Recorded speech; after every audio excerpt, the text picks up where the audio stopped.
তাহলে এখানে প্রথম থেকে শুরু করা যাক। তো প্রথমেই হচ্ছে ভাই এই কোশ্চেনটা নিয়ে কাজ করতেছি। তো আমাদের এই 10টা টপিক আজকে পড়তে হবে গুণগত রসায়নের, এবং 10টা টপিক আমরা সুন্দর করে ইনশাআল্লাহ শেষ করে দিব। ওকে, তো প্রথমে যে টপিকটা আছে সেটা হচ্ছে ভাই পরমাণু ও তার মূল কণিকা সমূহ। এখন এখানে এই টপিকগুলো ভালো করে পড়তে হবে। আমি যেটা সাজেস্ট করব যে এতগুলো এক্সাম্পল মনে না রেখে শুধু এই স্থায়ী কণিকা যেগুলো যেমন ইলেকট্রন, প্রোটন, নিউট্রন, আমরা এটা পড়ে পড়ে অভ্যস্ত যে ওর চার্জ কি মাইনাস, ওর চার্জ কি প্লাস, আর ওর চার্জ কি নিউট্রাল, এগুলো পড়ে পড়ে অভ্যস্ত ছোটবেলা থেকে। আবার এই সাইডটুকুর মধ্যে যখন কাজ করতেছি তখন কি আলফা কণা, আলফা কণা তো সবাই জানি সেটা কি হিলিয়াম 242 প্লাস, আর হচ্ছে কি ডিউটেরিয়াম তো আমরা সবাই জানি H12, এগুলো আছে। শুধুমাত্র এই কম্পোজিট কণিকা এবং হচ্ছে এই যে হইতেছে আমার আলফা মানে স্থায়ী কণিকা, এগুলো এক্সাম্পল গুলো ভালো করে পড়ো। এই দুইটা বাদে যা থাকবে বাকি সবগুলাই কি হবে তাইলে, বাকি সবগুলা বাই ডিফল্ট হয়ে যাবে কি আমার হচ্ছে অস্থায়ী কণিকা। ঠিক আছে, মানে এমনি করলে পড়াটা একটু ইজিয়ার হয়ে যায় আর কিছু না। ওকে, তো এই পর্যন্ত ভালো করে পড়ো, এক্সাম্পল গুলো পড়লেই চলবে পরীক্ষায়। এবার তার পরীক্ষায় কোশ্চেন কেমন আসে, যেমন এই কোশ্চেনটা, নিচের কোনটি কম্পোজিট কণিকা, যেমন মাত্র পড়ে আসছো কম্পোজিট কণিকা কোনটা, একটা হচ্ছে আলফা কণিকা আর একটা হচ্ছে ডিউটেরন, তাই না, আর একটা হচ্ছে ডিউটেরন, এই দুইটাই কিন্তু মাত্র পড়ে আসছো আগের পেজে, রাইট? তাহলে বলো অ্যান্সার কোনটা হবে? অ্যান্সার হবে আলফা কণিকা ও ডিউটেরন, এই যে বি নাম্বারটা। ঠিক আছে, একদম যা পড়েছি তাই হচ্ছে কিন্তু একদম সরাসরি অপশনের মধ্যেই আছে। ওকে, ভালো করে দেখো তাইলেই হবে। ওকে, আচ্ছা তাহলে এই পর্যন্ত হয়ে গেল। তাহলে পরেরটার মধ্যে কি হচ্ছে একটু দেখো, কোনটি ক্ষেত্রে বোর পরমাণু মডেল প্রযোজ্য। ওই যে বোর পরমাণু সম্পর্কে তো মনে আছে তাই না, শেল নিয়ে কাজ করছিল যে, তাই না? এখন আমরা কি বলছিলাম যে বোর পরমাণু খাটে কার কার জন্য, যে কোনো ওয়ান ইলেকট্রন বিশিষ্ট পরমাণু বা আয়নের জন্য খাটবে। যেমন কে কে আছে, যেমন হাইড্রোজেন আছে, যেমন হিলিয়াম প্লাস আছে, যেমন কি লিথিয়াম 2 প্লাস আছে, বেরিলিয়াম 3 প্লাস আছে, এই কয়েকটার মধ্যে কি আছে, একটা করে ইলেকট্রন আছে। যেহেতু প্রত্যেকটা একটা করে ইলেকট্রন আছে, সে হোক আয়ন সে হোক পরমাণু, সেটা কিন্তু বোর পরমাণু মডেল ব্যাখ্যা করা যাবে। ঠিক আছে, তো অবশ্যই মনে রাখবে এখানে কার মধ্যে দেখি একটা আছে, একটা আছে হচ্ছে এখানে মধ্যে যদি একটু খেয়াল করো, তাহলে এখানের মধ্যে হচ্ছে হাইড্রোজেনের মধ্যে একটা নাই, হিলিয়াম প্লাসের মধ্যে মনে হয় একটা আছে, সো এটা আমাদের অ্যান্সার হবে। ঠিক আছে, হিলিয়াম প্লাসের মধ্যে একটা হবে। ঠিক আছে, এটা আমাদের অ্যান্সার। ওকে, পারবো ইনশাল্লাহ। ওকে পারবো, ঠিক আছে, পারবো ইনশাল্লাহ, পারবো। ওকে, চলো তাহলে পরেরটায় চলে যাই আমরা। পরেরটার মধ্যে বলছে বোর পরমাণু মডেল হাইড্রোজেন বিকিরণ বর্ণের উৎপত্তির চিত্রের কথা বর্ণনা করতে বলছে। সো এটা হচ্ছে ওই যে ছোটবেলার কথাটাই। ঠিক আছে, যে ওই যে আমরা কি করতাম মনে আছে, বোরের যে তিনটা স্বীকার্য লিখতাম, স্বীকার্যের মধ্যে বলতাম না যে ভাই কি হয়েছে উপরের শেল থেকে নিচের শেল যে আসছে সেখান থেকে কাজটা করতে হয়। তাহলে মনে আছে কি না, যদি কোনো একটা ইলেকট্রন উচ্চ শক্তি স্তর থেকে যখন নিম্ন শক্তি স্তরের দিকে আসে তখন সে কি করে, সে হচ্ছে এখান থেকে আলো বিকিরণ করে। ওই বিকিরিত আলোয় কি মনে আছে না, বিকিরিত আলো ইকুয়ালস টু Hc/λ সমান যদি হয়, ল্যামডা যদি আমার কি বিকিরিত আলোর রেঞ্জের মধ্যে পড়ে, তখন আমরা জিনিসটা দেখতে পাই। সেই কথাটা বলবা যে উচ্চ শেল থেকে নিম্ন শেলের দিকে গেলে সে কি হয়েছে, সে হচ্ছে শক্তি বিকিরণ করে দিচ্ছে, ওইটাই আমরা আলটিমেটলি বিকিরণ হিসেবে দেখতে পাই, তাই না? এটাই আর কি এখানে বলা আছে। তারপরটা যদি একটু খেয়াল করি, তারপরটা যদি একটু খেয়াল করি, তাহলে কি হয়েছে একটু দেখো বি নাম্বার কোশ্চেনটার মধ্যে, এখানের মধ্যে কি হয়েছে হাইড্রোজেন বিকিরণের 5টি সারির নাম, এটা তো আমরা সব সময় পারি। ওই যে তারপর কি কি ছিল মনে আছে, হাইড্রোজেন বর্ণনের 5টি সারির নাম, লাইমেন ছিল, তারপর কি ছিল বলো দেখি ভাইয়া, বামার ছিল, তারপর কি ছিল প্যাসচেন ছিল, ব্র্যাকেট ছিল, ফুন ছিল, তাই না? এগুলো সামনেও আমাদের আসছে, প্যাসচেন, তারপর হচ্ছে ব্র্যাকেট, আর লাস্টেরটা হচ্ছে ফুন্ড। এই কয়েকটা কিন্তু হচ্ছে খুবই ইম্পর্টেন্ট। ঠিক আছে, ফুন্ড। ওকে, আচ্ছা তো 5টা সারির নাম আমরা লিখে ফেললাম। এবার চলো তার সি নাম্বারটা চলে যাই। সি নাম্বারটা কি আছে, সি নাম্বারটার মধ্যে বলছে হচ্ছে ভাইয়া যে বোর মডেলের দুইটা সীমাবদ্ধতা লিখতে বলছে। তো এক নম্বর সীমাবদ্ধতা আমরা সবাই জানি সেটা কি, সেটা হচ্ছে এখানে বোর শুধুমাত্র ওয়ান ইলেকট্রনের জন্য কাজ করতে পারে, ওয়ান ইলেকট্রনের সে বর্ণালী ব্যাখ্যা করতে পারে, তাই না? বর্ণালী সে ব্যাখ্যা করতে পারে, যেমন হাইড্রোজেন তারপর এরা করতে পারে, কিন্তু একাধিক ইলেকট্রন হয়ে গেলে আর পারে না। একাধিক ইলেকট্রন এর পরমাণু বা আয়নের ব্যাখ্যা কিন্তু ও পারে না, পরমাণুর বর্ণালীর ব্যাখ্যা কিন্তু ও পারে না, বর্ণালী ব্যাখ্যা করে না, ব্যাখ্যা করে না, এটা একটা কথা আছে। আর সেকেন্ড কথা কি, সেকেন্ড কথা হচ্ছে জিম্যান এবং স্টার্ক। ঠিক আছে, জিম্যান এবং স্টার্ক প্রভাব কিন্তু ব্যাখ্যা করতে পারে না, তাই না? জিম্যান ও স্টার্ক প্রভাব কিন্তু ওরে দিয়ে ব্যাখ্যা করা যায় না। ঠিক আছে, প্রভাব সে ব্যাখ্যা করে না। ঠিক আছে, এই দুটা হচ্ছে ভাইয়া ও ব্যাখ্যা করতে পারতেছে না, জাস্ট বলে দেওয়া, কারণ আমরা তো একবারে রিভিশন করতেছি যেন পরে আর জিনিসগুলা বারবার রিক্যাপ করতে না হয়। ওকে, কোনো সমস্যা নেই। ওকে, ঠিক আছে। ওকে, ঠিক আছে, এই বন্ধ হয়ে গেল। পরেরটার মধ্যে কি আছে, একটি মৌল নিরপেক্ষ সকল একটি মৌলের সকল নিরপেক্ষ পরমাণুর জন্য নিচের কোন উক্তিটি সত্য। কি বলছে, নিরপেক্ষ পরমাণুর কথা বলছে, যে সমান সংখ্যক প্রোটন সমান সংখ্যক ইলেকট্রন থাকবে, সমান সংখ্যক প্রোটন নিউট্রন সেম নাও হইতে পারে, নিউট্রন আর প্রোটন সমান রয়েছে, এটা সেম নাও হইতে পারে। যেহেতু নিরপেক্ষ বলছে তাহলে অবশ্যই সকল সিনারিওতে কি কি সেম হবে, অবশ্যই হচ্ছে আমার ইলেকট্রন আর প্রোটন সেম হবে, এটা কিন্তু শিওর, তাই না? এটা কিন্তু শিওর। তো এই জন্য আমার সি নাম্বারটা অ্যান্সার হয়ে যাবে। কারণ যেহেতু নিরপেক্ষ বলছে তাহলে অবশ্যই তার কোনো চার্জ নাই, চার্জ নেই মানে ইলেকট্রন আর প্রোটন পরস্পর সমান, কথা সত্য, ঠিক আছে। চলো আমরা খুব দ্রুত আগায় যাচ্ছি। পরেরটার মধ্যে কি হইতেছে, আইসোটোপ। আইসোটোপ এগুলো আমরা সব পারি, তাই না? যেমন আইসোটোপ মানে কি, আইসোটোপের লাস্টে প আছে, পতে কি প্রোটন সংখ্যাটা সেম আছে, তাই না? আবার এখানে কি আইসোবার আছে, আইসোবার মানে কি ভর সংখ্যা, ভর সংখ্যাটা সেম আছে, রাইট? আর লাস্টের মধ্যে আইসোটোন আছে, আইসোটোন মানে কি এই যে নিউট্রন নাম্বার যেটা আছে সেই নিউট্রন সংখ্যাটা হচ্ছে সেম আছে, ঠিক আছে। সেই কথাগুলো একটু মনে রাখা, আর কিছুই না, এক্সাম্পল পাশে দেওয়া আছে। যে কয়েকটা হাই ভোল্টেজ এক্সাম ছিল সেগুলো ভালো করে পড়ে যাও, তাইলেই হবে ইনশাল্লাহ, ঠিক আছে। ভালো করে পড়ে যাও। এই যে যেমন হচ্ছে ভর সংখ্যা সেম হয়েছে, তখন কি আইসো বার হয়ে গেছে। প্রোটন নাম নিউট্রন নাম্বার কি দুটো বিয়োগ করলে পাওয়া যায়, এই যে 30 - 14 করলে নিউট্রন নাম্বার 16 পাওয়া যায়। আবার এখানেও কি এই যে n ইকুয়াল টু কত 31 - 15, তার মানে 16টা পাওয়া যায় আর কি, ঠিক আছে। তো অবশ্যই এখানে কিন্তু নিউট্রন নাম্বারটা বের করা যাবে, সমস্যা নাই, ওকে। পারবো, পারবো। তাহলে এবার চলো কিছু কোশ্চেন সলভ করে ফেলি। কোশ্চেনের মধ্যে বলছে which is an example of আইসো ইলেকট্রন, এটা কিন্তু বইটা গত বছরের কোশ্চেন। তো এখানে কিন্তু ইলেকট্রন নাম্বারটা সেম থাকতে হবে। ইলেকট্রন নাম্বারটা কি থাকতে হবে জনগণ বলো তো, সেম থাকতে হবে। এখন ইলেকট্রন নাম্বারটা সেম আছে কার কার মধ্যে, চলো চেক করি। যেমন অ্যালুমিনিয়ামের মধ্যে কি 10টা ইলেকট্রন, অ্যালুমিনিয়াম কি 13টা, 3টা বাদ দিছে মানে 10টা ইলেকট্রন। এখানে কি 8টা আর 2টা যোগ করলে 10টা ইলেকট্রন, সো এটা দুটো সেম হইছে, এটা হইতে পারে। তাহলে তাহলে কি নাইট্রোজেনের মধ্যে আছে 7টা, ওর মধ্যে আছে 10টা, 7 আর এখানে আছে 10, তাহলে তো হইলো না ব্যাপারটা। এখানে কি আছে, এখানে কি 15টা আছে, এখানে 16টা আছে, সো এটাও হইলো না। এখানে 54 আর 27 হইলো না, তাহলে অ্যান্সার কি, অ্যান্সার কিন্তু এ নাম্বারটা, তাই না? 10টা 10টা সেম হয়ে গেছে, রাইট? ওকে পারলাম তাইলে। চলো তাহলে পরেরটা কাজ করি। পরেরটার মধ্যে বলছে নিচের কোন জোড়া অণুতে আমার কি আছে, সমান সংখ্যক ইলেকট্রন আছে। সমান সংখ্যক ইলেকট্রন কার কার মধ্যে আছে, মানে দুইটা ক্ষেত্রে যোগফল সেম আসবে। যেমন কি এটাতে আছে 12, এটাতে আছে কয়টা 6টা, এখানে আছে 8টা, 6 8 কত 6 + 8 করলে হচ্ছে 14টা ইলেকট্রন আসে।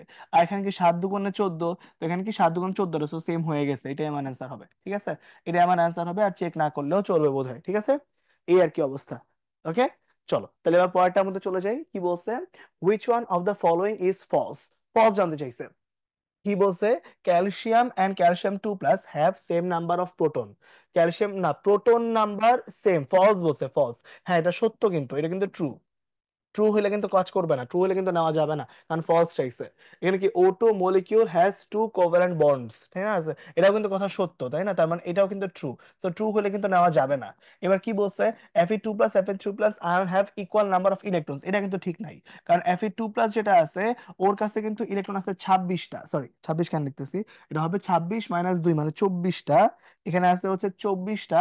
আর এখানে Fe3+ আছে, এখানে ইলেকট্রন কয়টা আছে, এখানে আছে হচ্ছে 23টা, সো এটা ফলস। ঠিক আছে, যেহেতু এটা ফলস তাহলে এটাই আমার কোশ্চেনের মধ্যে চাইছিল।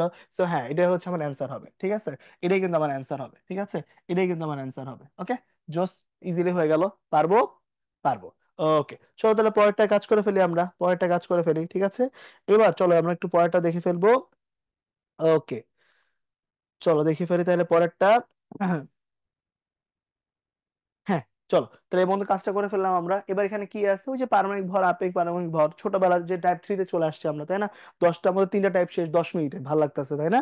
চলো তাহলে এবার কি করবো আমরা, সুন্দর করে এক টানে হচ্ছে ওই যে ছোটবেলায় পার্সেন্টেজ থাকলে গুণ করতে হয়েছে, ওই ম্যাথটা করে ফেলবো আর কি। যেমন কি আছে দেখো, প্রত্যেকটা প্রাচুর্যতার পার্সেন্টেজ দেওয়া আছে, প্রত্যেকটা পারমাণবিক ভর দেওয়া আছে। এখানে কি বের করতে বলছে, ওই যে আপেক্ষিক পারমাণবিক ভর বা গড় পারমাণবিক ভর দেওয়া আছে। তাহলে চলো আমরা এক লাইনের মধ্যে কি বের করবো, ওই যে গড় পারমাণবিক ভর যেটা আছে সেটা বের করব। তাহলে চলো এখানে গড় পারমাণবিক ভরটা বের করে ফেলি। এখানে আসবে গড় পারমাণবিক ভর, গড় পারমাণবিক ভর নিয়ে কাজ করব, ঠিক আছে। চলো তাহলে কাজ করি। 90.92 ইন্টু কত, ইন্টু হচ্ছে 19.99 প্লাস কত, প্লাস হচ্ছে 0.26 ইন্টু কত, ইন্টু হচ্ছে 20.99 প্লাস কত, প্লাস হচ্ছে এখানে 8.82 ইন্টু হচ্ছে 21.99 ডিভাইড বাই হচ্ছে 100। ঠিক আছে, ডিভাইড বাই হচ্ছে 100 করে দাও, যা আসবে তাই হচ্ছে আমার অ্যান্সার হয়ে যাবে আর কি, ঠিক আছে। করে দেখো, এটা মনে হয় 20.169 এত এমইউ টাইপের কিছু একটা আসে। যেহেতু কিন্তু প্রত্যেকটা এমইউ তে আছে, এমইউ মানে কিন্তু অ্যাটমিক মাস ইউনিট, হ্যাঁ। এটা হচ্ছে অ্যাটমিক মাস ইউনিট, ওকে। তো এখানে যা দেওয়া আছে তাই বসাবো, হ্যাঁ। এখানেও কিন্তু এককটা এমইউ বসবে, হ্যাঁ, এমইউ বসবে, ওকে। আচ্ছা ঠিক আছে, পারলাম আমরা এই পর্যন্ত। তাহলে চলো, এই একটা কোশ্চেন এখান থেকে বোধহয় আছে।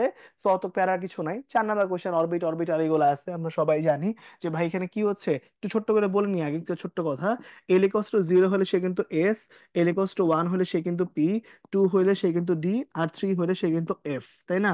এস কিন্তু হচ্ছে গোলক আকৃতি, কারণ এগুলো এমসিকিউতে প্রচুর আসে, বুঝছো? ও কিন্তু গোলক আকৃতির, ও কিন্তু ডাম্বেল আকৃতির, ঠিক আছে, ডাম্বেল আকৃতির। আর ও কিন্তু ডাবল ডাম্বেল আকৃতির, ঠিক আছে। ডাবল ডাম্বেল যে আকৃতিটা আছে সে আকৃতির, আর লাস্টেরটা একটু কম্পারেটিভলি হচ্ছে হার্ড, ঠিক আছে। আর মনে আছে কিনা, এর ভ্যালু যদি 0 হয় তাহলে এম এর ভ্যালু কিন্তু 0 হবে।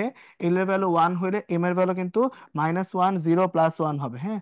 এম এর ভ্যালু কিন্তু -1 0 + 1 হবে। আর লাস্টেরটা কিন্তু কি -2 -1 0 + 1 + 2, সরি, +1 + 2 এরকম হবে।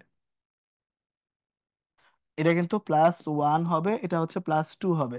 আর লাস্টেরটা তো 3 আছেই। সো এম এর ভ্যালু কত হবে? -3 থেকে +3 পর্যন্ত হবে, সাবধান, হ্যাঁ, সাবধান, ওকে। আর লাস্টেরটা তো আমরা জানি যে ভাই, যদি আমাকে বলে স্পিন কোয়ান্টাম নাম্বার, তাহলে উপরের দিকে তীর চিহ্ন যদি হয় তাহলে এস এর ভ্যালু কিন্তু +12, আর নিচের দিকে তীর চিহ্ন হইলে এস এর ভ্যালু কিন্তু -12। ঠিক আছে, একবার সবগুলো just বলে দেওয়া, কারণ সামনে তো কোশ্চেন সলভ করবো না, তখন যেন আমরা কোশ্চেন গুলো দেখে বুঝি, তাইলেই হবে, ওকে। জাস্ট রেঞ্জ গুলো বুঝলেই চলবে। ওই যে মনে আছে না, যে এন এর ভ্যালু কত, এন যদি হয় তাহলে এন এর ভ্যালু কত? এন এর ভ্যালু হচ্ছে 0 থেকে n-1 পর্যন্ত। একবার উপর সূত্রগুলো লিখি, হ্যাঁ, পরের পেজগুলো লিখে একবার আগাচ্ছি, ওকে। চলো তাহলে এবার এই পার্টটুকুর মধ্যে যখন কাজটা করবো, এখানে একবারে বলে দেই, সেটা হচ্ছে আমার এন যদি থাকে, এন হচ্ছে শক্তি স্তর, আমরা জানি প্রধান কোয়ান্টাম সংখ্যা, তাহলে এর ভ্যালু হবে 0 থেকে n-1 পর্যন্ত, তাই তো? আর এম এর ভ্যালু কত হবে? এম এর ভ্যালু হবে -L2 + L পর্যন্ত। এই আর কি আমার কাজ। তো একবার সূত্রগুলো just বলে দিলাম, সামনে এবার করে ফেলি, চলো। এবার কোশ্চেনে কি বলছে? কোশ্চেনে বলছে 4D উপশক্তি স্তরের অরবিটাল গুলোর জন্য এল, এম এবং এন এর মানগুলো লেখো, ঠিক আছে। চলো এবার করে ফেলি, তাহলে আমরা এখানে এ নাম্বারটা দিয়ে 4D বলছে। তাহলে 4D বলা মানে কি বলতো? এন এর ভ্যালু হচ্ছে 4, যেহেতু ডি তার মানে কি, মাত্র পরে আসছি, ডি মানে কত, এল এর ভ্যালু কি 2 না? 2 না? তাহলে এল এর ভ্যালু এখানে 2 আসবে। আর এল এর ভ্যালু 2 মানে কি, এম এর ভ্যালু কত কত আসবে? -2 -1 0 +1 +2, ওকে। আর যেহেতু হচ্ছে ডি এর আমরা জানি না যে সে কি কোন দিকে যাচ্ছে, সো এস এর ভ্যালু কত কত হবে? এস এর ভ্যালু হবে +-12 দুইটাই, কারণ এখানে দুইটা ইলেকট্রন থাকতে পারে, সো যে কোনো একটা হইতেই পারে, কোনো সমস্যা কিন্তু নাই, ওকে। সো এখানে দুইটাই অ্যান্সার, সো আমি এখানে জাস্ট লিখে দিলাম। এবার তাহলে চলো আমরা বি নাম্বারে চলে যাই, বি নাম্বারে চলে যাই। বি নাম্বারের কোশ্চেনটা কি? যে একটি পরমাণুর পঞ্চম শক্তি স্তরে সর্বোচ্চ ইলেকট্রন ধারণ ক্ষমতা কত? এটা আমরা সবাই জানি যে পঞ্চম শক্তি স্তরে কয়রকম থাকতে পারবে? 2n² থাকতে পারবে। তো এন এর যেহেতু এটা কাজ করছে, তাহলে এন এর ভ্যালু কত পঞ্চম শক্তি স্তর? মানে হচ্ছে এন এর ভ্যালু হচ্ছে 5। সো এটা আসবে 2 × 5²। তো দিন শেষে এটা কিন্তু 50 চলে আসতেছে, তাই না? এটাই কিন্তু আমার অ্যান্সার হয়ে যাবে, এটাই কিন্তু আমার অ্যান্সার হয়ে যাবে, রাইট? পারবো? কারো কোনো অসুবিধা আছে ভাই? সহজ কোশ্চেন কিন্তু, পারবো। ওকে, পারবো ইনশাল্লাহ, ঠিক আছে, পারবো ইনশাল্লাহ। ওকে চলো তাহলে পরেরটা করে ফেলি আমরা জনগণ, পরেরটা করে ফেলি। তো এবার দেখি পরেরটার মধ্যে কি আছে, ঠিক আছে। সো এবার পরেরটার মধ্যে আছে হচ্ছে 10 নাম্বারটা হচ্ছে কোয়ান্টাম সংখ্যার নিম্নোক্ত কোন সেটটি সঠিক নয়, ঠিক নাই কোনটা, এটা কোশ্চেন করছে কিন্তু বুয়েটের, গত বছরের কোশ্চেন, গত বছরের কোশ্চেন। তো চলো এটা একটু সলভ করে ফেলি আমরা। কোশ্চেন করছে যে কোন সেটটা সঠিক নয়। এখন এই কোশ্চেন করলে তুমি দুটো জিনিস চেক করবা। সবসময় মনে রাখবা, এন এর ভ্যালু সবসময় এল আর এম এর চেয়ে বড় হবে। আর সেকেন্ড চেক করবা যে আমার এম এর ভ্যালুটা -L থেকে +L এর রেঞ্জ পর্যন্ত থাকবে। এই দুটো যদি জিনিসপাতি মানে, তাহলে হচ্ছে ওই সেট পসিবল, ওই সেটটা সম্ভব, ঠিক আছে, ওই সেটটা সম্ভব। আর যদি এই দুইটার যে কোনো একটা কিছু না মানে, তাহলে ওই সেটটা সম্ভব না। যেমন খেয়াল করে দেখো, আমরা ফার্স্টে চেক করবো প্রথমটা, যে সবগুলো জায়গায় এন এর ভ্যালুটা এম এর চেয়ে বড় আছে কিনা। তুমি সবগুলোতে দেখবা এন এর ভ্যালুটা এল আর এম এর চেয়ে বড় আছে, তো এখানে সমস্যা নাই। তাহলে চেক করতে হবে সেকেন্ডটা, যে কোথাও এম এর ভ্যালুটা -L থেকে +L এর রেঞ্জের বাইরে গেছে কিনা। যেমন L0 M0 কোনো সমস্যা নাই, L1 M1 সমস্যা নাই, L2 M2 -2 রেঞ্জের মধ্যে আছে, সমস্যা নাই। এবার এল এর ভ্যালু হচ্ছে 0, কিন্তু এখানে এম এর ভ্যালু দেওয়া হচ্ছে 1, এটা কিন্তু হইলো না। কারণ কি বলছি, এল এর ভ্যালু 0 মানে কিন্তু এম এর ভ্যালু কিন্তু ওই রেঞ্জের মধ্যেই থাকা লাগবে, ঠিক আছে। তো অবশ্যই এটা সম্ভব না, এটা আমার অ্যান্সার হবে, ওকে। এটাই আমার অ্যান্সার হবে, ওকে। ক্লিয়ার পর্যন্ত? পারবো ইনশাল্লাহ, ঠিক আছে, খুবই সহজ কোশ্চেন, ঠান্ডা মাথায় খাটাও তাইলেই চলবে, ওকে। তারপরটা কি, আবার সেম কোশ্চেন যে নিচের কোন কোয়ান্টাম সংখ্যার সেটটি সম্ভব নয়, এই একই কোশ্চেন আবার করা হয়েছে, জাস্ট তোমাদের একটু দেখার জন্য যে কি অবস্থা। সেম জিনিস আবার চেক করো, চেক করো কি বলছি, এন এর ভ্যালু কিন্তু সবসময় কি হইতে হবে, আমার এল আর এম এর চেয়ে বড় হইতে হবে, ইকুয়ালও কিন্তু হওয়া যাবে না। তাহলে দেখো এন এর ভ্যালু এটা হচ্ছে বড়, বড় আছে এটা সত্য, কিন্তু এইখানে দেখো সমান হয়ে গেছে না, সমান কিন্তু হওয়া যাবে না, তাহলে এটাই কিন্তু আমার অ্যান্সার। কারণ কি, এন এর ভ্যালু যদি হচ্ছে ওয়ান হয়, তাহলে এন এর ভ্যালু কত ছিল মনে আছে, এল ইকুয়ালস টু কিন্তু জিরো হয়ে যাওয়ার কথা, কিন্তু এখানে কিন্তু জিরো হয় নাই, সো এটা আমার সম্ভব না। ঠিক আছে, পারবো, পারবো। ওকে, তাহলে চলো পরেরটা করে ফেলি। পরেরটার মধ্যে কি বলছে, যে অক্সিজেনের 8টি ইলেকট্রন আছে, খুব ভালো কথা। কোন তথ্য সমূহ সঠিক, খুব ভালো কথা। সঠিক বলছে কোনটা, যেখানে মধ্যে 1s2, 1s2 শক্তি স্তরের প্রথম ইলেকট্রনের জন্য 4টা কোয়ান্টাম সংখ্যার মান, তার মানে 1s1 এর জন্য মানটা চাইছে, 1s1 মানে হচ্ছে এইটা, তাই তো।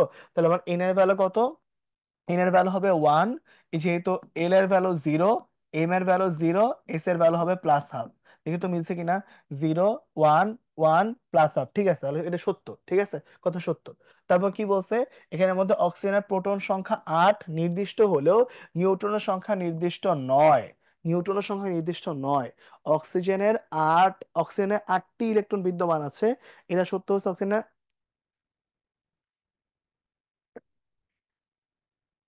অক্সিজেনের 8টি ইলেকট্রন বিদ্যমান, 8টি ইলেকট্রন বিদ্যমান, হ্যাঁ অক্সিজেনের তো হচ্ছে আছে তো মনে হয়, তাই না, 8, 16, তারপর হচ্ছে অক্সিজেনের 8, 17, অক্সিজেনের 8, 18, তিনোটাই তো মনে হয় আছে, রাইট।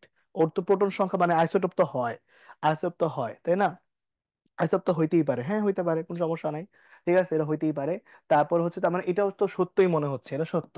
তারপর এটা কি, চতুর্থ কোয়ান্টাম সংখ্যার জন্য যেমন এন ইকুয়ালস টু যখন 4 নিয়ে কাজ করতেছো, এস চতুর্থ কোয়ান্টাম সংখ্যা, ও আচ্ছা, চতুর্থ কোয়ান্টাম সংখ্যা, এস চৌম্বক ক্ষেত্র থেকে চৌম্বক ভ্রামক নির্দেশ করে, এই না, চৌম্বক ভ্রামক নির্দেশ করা হচ্ছে এই সহগের অনুসরণ থেকে, এটা হবে না, ঠিক আছে, তাহলে অ্যান্সার হবে কি 1 আর 2, এই যে 1 আর 2টা হবে, ঠিক আছে, 1 আর 2 হবে, ঠিক আছে, পারবো এই পর্যন্ত, পারবো। তাহলে চলো পরেরটাও করে ফেলি আমরা, পরেরটার মধ্যে কি আছে, আবার সেম কথা, যখন প্রধান কোয়ান্টাম সংখ্যা যেটা আছে, সে প্রধান কোয়ান্টাম সংখ্যা এন এর মান যদি 3 হয়, প্রধান n এর যদি 3 হয়, তাহলে সহগ মান কত হবে, এন এর মান 3 মানে কি, এল এর বেলা কত বলছিলাম, 0 to n-1 পর্যন্ত, তাহলে করে ফেলো চলো, তাহলে কত কত হবে, এটা হবে 0, তারপর কি 1, তারপর হবে 2, 0 1 2 হবে, 0 1 2 হবে, ঠিক আছে। তাহলে 0 1 2 কত নাম্বার অপশনের মধ্যে আছে, 0 1 2, এই যে ই নাম্বার অপশনের মধ্যে আছে, তাই না ভাই, ই নাম্বার অপশনের মধ্যে আছে। সুন্দর, আমরা অনেকগুলো কোশ্চেন করে ফেলতেছি, খুব ইজিলি সামনে আগায় যাচ্ছি আর কি। বললাম না আজকে লেকচারটা সহজ আছে, তো প্যারার কিছুই নেই, ঠিক আছে। তো চলো পরেরটা করে ফেলি। এখানে কি বলছে, প্রধান কোয়ান্টাম সংখ্যা n = 3 হলে ওই শক্তি স্তরে সর্বাধিক কয়টি ইলেকট্রন থাকতে পারবে, তো এটা তো হচ্ছে বের করা যাবে ইজিলি। আর অথবা কি বলছি, অথবা হচ্ছে কোয়ান্টাম সংখ্যা n = 3 হলে কোয়ান্টাম সংখ্যা মানগুলো কি কি একবার করে ফেলি চলো, যেহেতু এটা কাজ করতেছি। তাহলে এখানে এন এর ভ্যালু কত কত আসবে, 0 1 2, আর এখানে এম এর ভ্যালু কত, যেহেতু উপশক্তি স্তর বলছে, উপস্তর বলছে, তাহলে কি এটা কি 3s, এটা হচ্ছে ভাইয়া 3p, এটা হচ্ছে ভাইয়া 3d, খুব ভালো কথা। এবার কি উপস্তরের সংখ্যা তাহলে কয়টা পাওয়া গেল, 3টা। আর এম এর ভ্যালু আমরা তো সবাই জানি, এম এর ভ্যালু কত, -l to +l পর্যন্ত। সো এটা যদি এল এর মান যদি 1 0 হয়, তাহলে এম এর মানও 0, এটা 1 হইলে এম এর মান কত, -1 0 +1, আর এটা এম এর ভ্যালু কত, -2 -1 0 +1 +2। তাহলে চলো কি হচ্ছে, অরবিটাল তাহলে পাওয়া গেল কি, যতগুলা এম ততগুলো অরবিটাল, তাহলে এখানে আছে একটা, এখানে আছে তিনটা, এখানে আছে পাঁচটা, তাহলে মোট অরবিটাল কয়টা বলো তো, 9টা। তাহলে এটা হচ্ছে n² দিয়েও শর্টকাটে বের করা যায়, হ্যাঁ। আচ্ছা, তাহলে ইলেকট্রন কয়টা গুলো হইলো, দুইটা, এখানে হচ্ছে 6টা, এটা কয়টা, 10টা, তাহলে মোট আসলো 18টা, ঠিক আছে। তো ওই যে 2 স্কোয়ার দিয়ে বের করা যাবে। আর এস এর ভ্যালু তো আমরা সবাই জানি যে প্লাস মাইনাস হাফই হয়, ঠিক আছে। তো এবার সুন্দর করে ভ্যালুগুলো বসাই দিবা, তাইলে হয়ে যাবে ইনশাল্লাহ, ঠিক আছে, ভালো কোশ্চেন, ঠিক আছে, ভালো কোশ্চেন, ইনশাল্লাহ আমরা পারবো, ঠিক আছে। ওকে, কারো কোনো সমস্যা আছে, নাই।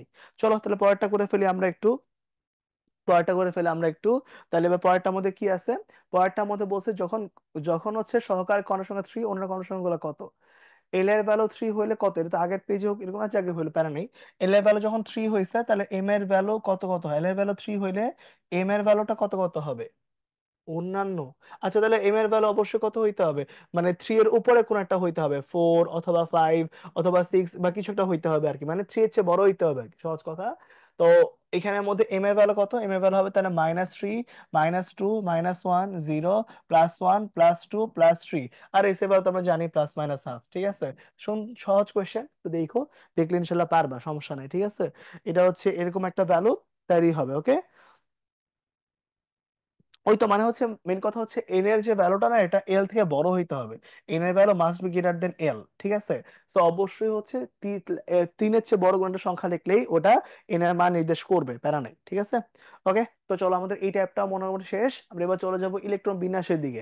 ওই তো মানে আউট বা রুল টুল অনেক কিছু আছে না, ওই রুল গুলো এক নাগারে পড়ে ফেলবো আর কি। ঠিক আছে, জাস্ট 20-25 মানে মানে কথা হচ্ছে কি, এখন তো তোমাকে আর ধরে ধরে সবকিছু মুখস্থ করানোর কিছু নাই, তাই না? তো আমি জাস্ট তোমাকে এমন ভাবে জিনিসগুলো দেখাচ্ছি যে কোনটা কোনটা তোমার না পড়লেই না, ওইগুলো ওইগুলো তুমি একটু দেখতে পারতেছো কিনা। ঠিক আছে, তাইলেই চলবো। ওকে, ওকে, ক্লিয়ার। ওকে, চলো, তাহলে এই পর্যন্ত হয়ে গেল। শুরু করা যাক তাইলে, হ্যাঁ, নতুনটা শুরু করি, হ্যাঁ।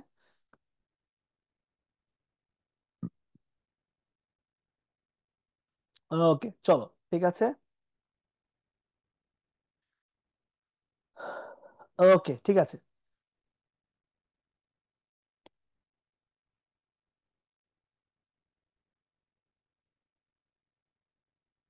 ওকে, চলো, তাহলে হচ্ছে এবার আমরা শুরু করে দিই, হ্যাঁ। ওকে, ঠিক আছে, তাহলে এবার নেক্সট পার্টে চলে যাব। নেক্সট পার্টের মধ্যে হচ্ছে শুরুতে যেটা আছে সেটা হচ্ছে আহ্বান নীতি রীতি, এগুলো আছে। তো আহ্বান নীতি খুব সুন্দর করে বলেই দিছে, স্টেট করেই দিছে যে কোনো অরবিটালে ইলেকট্রন প্রবেশের ক্ষেত্রে কি হইতেছে, ইলেকট্রন ক্ষেত্রে ইলেকট্রন সর্বপ্রথম নিম্ন শক্তির অরবিটাল পূর্ণ করবে, এরপর উচ্চ শক্তিটার মধ্যে যাবে। পরীক্ষা সবচেয়ে বেশি যেটা আসবে সেটা হচ্ছে 3D আর 4s, এটা তো তোমরা জানোই। ঠিক আছে, 3D এর মধ্যে কত আছে, 3 + 2, তো এটা হয়ে যায় 5। আর 4s এর মধ্যে 4 + 0, এটা হয়ে যায় 4। সো ওই যে 19তম যে ইলেকট্রনটা আছে, হ্যাঁ, সেই 19তম ইলেকট্রনটা আগে কিন্তু 4s এ যায়, তারপর হচ্ছে 3D তে যায়। এটা তো তোমরা জানোই, অনেকবার করে পড়ছো, তাই না? এরপরটা কি আছে, হুন্ডের নীতি, প্রত্যেকটার মধ্যে একটা করে প্রবেশ করবে, এরপর আবার বিযোগ নির্গম ভাবে প্রবেশ করবে, তাই না? ওই যে পি এর যে তিনটা ভাগ ছিল, পি এর তিনটা ভাগে সবার আগে একটা একটা করে প্রবেশ করে, এরপর আবারও বিপরীত স্পিন থেকে প্রবেশ করা শুরু করে। একই কথা প্রযোজ্য ডি এর ক্ষেত্রেও কিন্তু। ঠিক আছে, সুন্দর করে হচ্ছে 5 কাজ করবে, প্রত্যেক ভাগে একটা করে প্রবেশ করবে, এরপর কি আবার হচ্ছে বিপরীত স্পিনে শুরু থেকে প্রবেশ করা শুরু করবে, তাই না? শুরু থেকে প্রবেশ করা শুরু করবে, এই আর কি অবস্থা। এটাই তো হুন্ডের নীতি, রাইট? আর লাস্টটা কি বলছে, পাউলির বর্জন নীতি, যে চারটা ক্ষেত্রে সেম হবে না। যেমন তুমি যদি হিলিয়ামের ক্ষেত্রে কাজ করো, হিলিয়ামের ক্ষেত্রে কি 1s2 ছিল, তাহলে মনে আছে কিনা যে 1s2 এর মধ্যে প্রথমটা কিন্তু উপরের দিকে, নিচেটা নিচের দিকে, তাই না? দুই ক্ষেত্রে কি হয়, এন এর ভ্যালু হচ্ছে 1 হয়, এল এর ভ্যালু 0 হয়, এম এর ভ্যালু 0 হয়, সব সেম হয়। কিন্তু এটা ক্ষেত্রে কি এস এর ভ্যালু +½ হয়, আর এটা ক্ষেত্রে এস এর ভ্যালু -½ হয়। সো আলটিমেটলি কিন্তু কি, আলটিমেটলি কিন্তু হচ্ছে দুইটা কোয়ান্টামের দুইটা মানে একটা পরমাণুতে যে কোনো দুইটা ইলেকট্রনের চারটা কোয়ান্টাম নাম্বার কখনোই সেম হবে না। ঠিক আছে, কখনোই সেম হবে না। ওকে, এটা কিন্তু মাথায় রাখো। ওকে, মাথায় রাখো। হুম, আচ্ছা, ঠিক আছে, তাহলে এই পর্যন্ত হয়ে গেল, এই পর্যন্ত হয়ে গেল। তারপর একটা আমাদের কাজ করে চলো। তারপর কি, হুন্ডের নিয়ম অনুযায়ী কোন ইলেকট্রন বিন্যাস সঠিক, কোন ইলেকট্রন বিন্যাস সঠিক, হুন কি বলছিল? হুন বলছিল যে পি এর যে তিনটা ভাগ আছে, তিনটা ভাগের প্রত্যেকটাতে আগে একটা করে প্রবেশ করবে, এরপর আরো ইলেকট্রন যদি থাকে তাহলে আবার হচ্ছে বিপরীত স্পিনে শুরু থেকে প্রবেশ করা শুরু করবে। এটা ছিল হুন্ডের নিয়ম, তাই না? এটা তো হুন ছিল, রাইট? চলো আগে হুন্ডাটা একটু চেক করে আসি। প্রথম কথা হচ্ছে পি জেড ফাঁকা, কিন্তু এটা তো দুইটা গেছে, তো এটা বাদ, এটা হবে না। এখানে কি পি এক্স বাদ দিয়ে দুইটাতে গেছে, হবে না। এখানে কি প্রত্যেকটাতে এরকম ভাগ গেছে, হবে না। তাহলে এখানে প্রত্যেকটাতে একটা করে গেছে, সো এটা হইতে পারে, সো এইটা আমার অ্যান্সার হবে। এটা আমার অ্যান্সার হবে, ঠিক আছে, ডি নাম্বারটা আমার অ্যান্সার হবে। ওকে, পারবো, পারবো ইনশাল্লাহ। চলো তাহলে পরেরটা করে ফেলি। পরেরটার মধ্যে এবার ওই যে ইলেকট্রন বিন্যাসের ব্যাপার স্যাপারের মধ্যেই ওইগুলো তো আছেই, হুন্ড ফুন্ড এগুলো তো আছেই। এছাড়াও কিন্তু হচ্ছে এই যে কিছু ইলেকট্রন বিন্যাসের মধ্যে ইলেকট্রনের বেগ টেক নিয়ে কথাবার্তা আছে, বুঝছো? যেমন এখানে কি আছে, এখানে প্রথম কথা হচ্ছে এটা যে শর্টকাট গুলো পড়লেই চলবে। যেমন 0.53 এত অ্যাংস্ট্রম, এটা ইজ ইকুয়ালস টু কত? এই পুরো শর্টকাটটা মানে জাস্ট এন আর জেড বাদ দিয়ে বাকি সবগুলা কিছু যদি তুমি অ্যাকচুয়াল ভ্যালু গুলো বসায় দাও, তাহলে তুমি কি পাবা, শর্টকাটটা n² বাই জেড। যেখানে এন এর মিনিং কি, এন এর মিনিং হচ্ছে কত নাম্বার শেল যে আছে, সেই শেল নাম্বারটা, আর জেড মানে কি, জেড মানে হচ্ছে পারমাণবিক সংখ্যা। জেড মানে হচ্ছে পারমাণবিক সংখ্যা, ই আর কি। ঠিক আছে, পারমাণবিক সংখ্যা।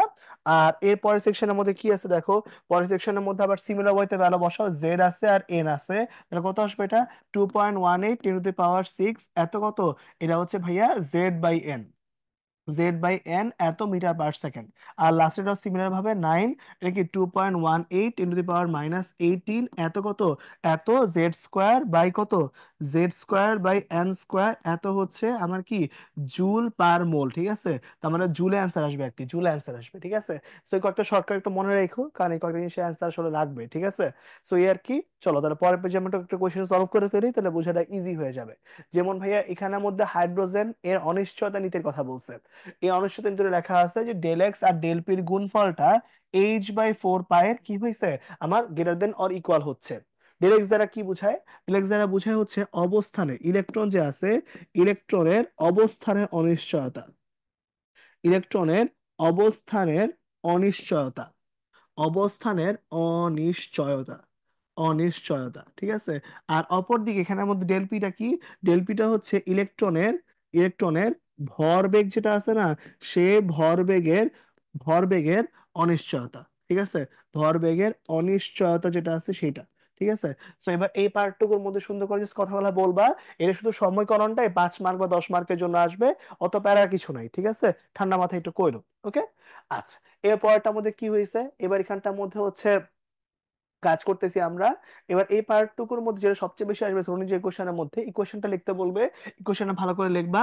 আর কোনটার মিনিং কি এটা ভালো করে বুঝবা। যেমন সাই আর সাই স্কোয়ার, শুধু সাই যেটা, সেই সাইয়ের মিনিং হচ্ছে ইলেকট্রনের, ইলেকট্রনের বিস্তার ফাংশন, ঠিক আছে। ইলেকট্রনের বিস্তার ফাংশন, ঠিক আছে। ইলেকট্রন এর বিস্তার ফাংশন, এটা হচ্ছে সাইয়ের ডেফিনেশন। আর সাই স্তর কি, সাই স্তর হচ্ছে ইলেকট্রন পাওয়ার সম্ভাবনা, ইলেকট্রন পাওয়ার সম্ভাবনা, এটা হচ্ছে আমার কোয়েশ্চেনটা আর কি, ঠিক আছে। এই দুটো ভালো করে মাথায় রাখবা, তাইলেই চলবে, ওকে। পরীক্ষায় এই দুটো সবচেয়ে বেশি আসবে, ওকে। পারবো ইনশাল্লাহ, পারবো। চলো তাহলে এই পর্যন্ত মোটামুটি হয়ে গেল, এই পর্যন্ত মোটামুটি হয়ে গেল, ওকে। চলো তাহলে আমরা সামনে যাই, সামনে যাই তাহলে, ওকে। ওকে, ঠিক আছে।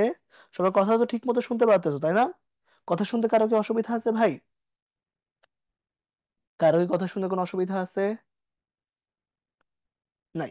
ওকে, ঠিক আছে, চলো এই পর্যন্ত আমরা মোটামুটি পড়ে ফেললাম, খুব দ্রুত আগায় যাচ্ছি আমরা, ঠিক আছে। যেটা বললাম যে আমাদের বেশি কোনো সময় লাগবে না, হ্যাঁ। আমরা জাস্ট সবগুলা হচ্ছে কি, সবগুলো হচ্ছে এক টান দিয়ে করে ফেলবো, তাইলে ইনশাল্লাহ হয়ে যাবে, ওকে। ওকে, চলো তাহলে সামনে আগানো যাক। তাহলে এবার এই পার্টটুকু পড়ে ফেলছি, পরেরটুকুর মধ্যে কি আছে, একটু দ্বৈত প্রকৃতি বলতে কি বুঝাইতেছে। মানে হচ্ছে ওই যে মনে আছে কিনা তোমরা পড়ছিলা, যে একটা ইলেকট্রন যে আছে ও তরঙ্গ হিসেবেও কাজ করতে পারে, ইলেকট্রন কিন্তু তরঙ্গ হিসেবেও কাজ করতে পারে, আবার ওই সেম ইলেকট্রন কিন্তু কণা হিসেবেও কাজ করতে পারে। সো এই যে ও দুই হিসাবে যে কাজ করতে পারতেছে, এটাই কিন্তু কি বলি আমরা, তার দ্বৈত প্রকৃতি বলি, ঠিক আছে।